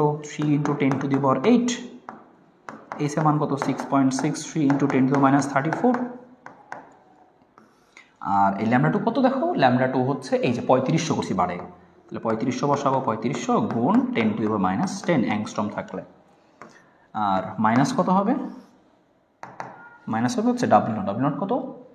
ডাব্লিউ নট সমান হচ্ছে আমাদের ওই যে 2.2 লেখা আছে 1.6 ইন্টু 10 টু মাইনাস 19। ই এর মান কত? 1.6 ইন্টু 10 টু মাইনাস 19। ঠিক আছে, এই ভাগ করলে তুমি আরেকটা মান পেয়ে গেলা, শেষ। এই যে এত ফুট। তাহলে এবার তুমি দেখো, তুমি প্রথম ক্ষেত্রেও ভি নট পাইছো, দ্বিতীয় ক্ষেত্রেও ভি নট পাইছো, ভি নট প্রায়। হ্যাঁ, তোমাকে বলছে বাড়বে নাকি কমবে, তুমি দেখবা যে এই মানটা থেকে এই মানটা বাড়ছে নাকি কমছে, শেষ। এই হচ্ছে অঙ্ক। তো আশা করি বুঝতে পারলা যে আমাদের টোটাল এই কী ধরনের অঙ্ক আমাদের এখান থেকে আসতে পারে। এরপরে তুমি জাস্ট এই প্রশ্নগুলো সলভ করবা নিজে নিজে। দেখো সিকিউ প্র্যাকটিসের জন্য রাখছি। সূচন কম্পাঙ্ক বের করতে বলছে, পারবা। বলছে কোন ক্ষেত্রে তড়িৎ ক্রিয়া সংঘটিত হবে, কখন ফটোতড়িৎ ক্রিয়া সংঘটিত হয়, যদি কি হয় এর মানটা ডাব্লিউ থেকে বেশি হয়, তাহলে কি হবে? তড়িৎ ক্রিয়া সংঘটিত হবে। দুটো বের করতে হবে। কোনো প্রশ্ন তুমি আর আনকমন পাবা না, সবাই পারবা। সর্বোচ্চ গতিবেগ খেয়াল করতে বলছিলাম, গতিবেগ তার মানে ভি ম্যাক্স বের করতে বলছে। একটু আগে আমরা গ নাম্বার এসে অঙ্কগুলো করে দেখাইছি। বলছে আপাতত ফটো ইলেকট্রন নির্গত হবে কিনা, ইলেকট্রন নির্গত হবে কিনা বলছে, তার মানে কি অ্যাটলিস্ট যদি সমান হয়, অ্যাটলিস্ট সমান হলেই হবে, বেশি হলে তো হবেই, তার মানে এই ঘটনা সমান হলে হবে, বেশি হলেও ফটো ইলেকট্রন নির্গত হবে। ঠিক আছে, ফটো ইলেকট্রন আসলে নির্গত হবে। ওকে গেল। আর বলছে এখানে যে ফটো তড়িৎক্রিয়া সংঘটিত হবে কিনা, সেম একই কাহিনী, এনে সূচন কম্পাঙ্ক বের করতে বলছে, F0 বের করতে বলছে, ফটো তড়িৎক্রিয়া সংঘটিত হবে কিনা, তার মানে যদি এটা হয় তাহলে কি সংঘটিত হবে, একই ঘটনা, একই প্রশ্ন বারবার আসে বোর্ডে। এখানে বলছে মুক্ত ইলেকট্রন মুক্ত হবে কিনা, সেম একই ঘটনা, এত তরঙ্গ হলে ইলেকট্রন মুক্ত হবে কিনা, তো দেখবা যে মানটা সমান বা তার থেকে বড় হয়েছে কিনা। সর্বোচ্চ গতিবেগ Vmax, একই রকম অঙ্ক, ফটো তড়িৎক্রিয়া ঘটবে কিনা, ইলেকট্রনের গতিবেগ একই ছিল কিনা, গতিশক্তি প্রাপ্ত না হওয়ার কারণ, তাহলে তুমি দেখবা ওই যে তুমি দেখবা এই ঘটনা ঘটছে কিনা, তুমি দেখবা গতিশক্তি প্রাপ্ত হয় নাই, তাহলে কি তুমি এই ঘটনা হয় নাই। যদি এই ঘটনা ঘটতো, যে এই ঘটনা ঘটলে কি হইতো, গতিশক্তি প্রাপ্ত হইতো, ইকে পাইতাম, ইকে পেতাম, কিন্তু এটা হয়নি দেখা গতিশক্তি পাইলাম না, এরকম আর কি। এই হচ্ছে আমাদের টোটাল জিনিসপাতি। তো আশা করি একদম ক্লিয়ার জিনিসটা, অনেক অনেক খুশি তোমরা এখন যে এই পুরো চ্যাপ্টার আশা করি একদম সুন্দর বুঝতে পারছো, প্রত্যেকটা জিনিস ক্লিয়ার। আশা করি তোমরা খুব ভালো মতো প্র্যাকটিস করবো এবং এইখান থেকে যেন প্রশ্ন আসলে কোনো আনকমন না হয়, এবং আনকমন হলেও তুমি যেন সেটাকে কমন বানিয়ে নিতে পারো, এর জন্য কিন্তু আমরা এত খাটাখাটনি করছি। ইনশাল্লাহ অনেক বেশি তোমাদের পছন্দ হয়েছে বা উপকৃত তোমরা হয়েছো আশা করি। তবে সেটা কমেন্টে জানিও, আর বন্ধুদেরকে অবশ্যই জানিও, এবং তোমাদের সাথে ইনশাল্লাহ দেখা হবে এসএসসি পরীক্ষার সময় বা পরে। ঠিক আছে, আর তোমাদের জন্য কিন্তু আমাদের অ্যাডমিশনেও কিন্তু আমরা কাজ করবো তোমাদেরকে নিয়ে, অনলাইনে এবং অফলাইনে। তোমরা যারা চাও মেইনলি আমাকে তোমরা হোয়াটসঅ্যাপে মেসেজে জানিয়ে রাখতে পারো, আমি কিন্তু তোমাদেরকে, এবং এই বছর যে অ্যাডমিশন আমি পড়াইছি একদম লেকচার যা যা পড়াইছি একদম ওই জিনিসগুলো কিন্তু আমাদের বেশ কিছু পরীক্ষা আসছে, রাজশাহীতে, জাহাঙ্গীরনগরের পরীক্ষাগুলোতে, ডিইউ এর পরীক্ষাগুলোতে ওইখান থেকে প্রশ্ন আসছে।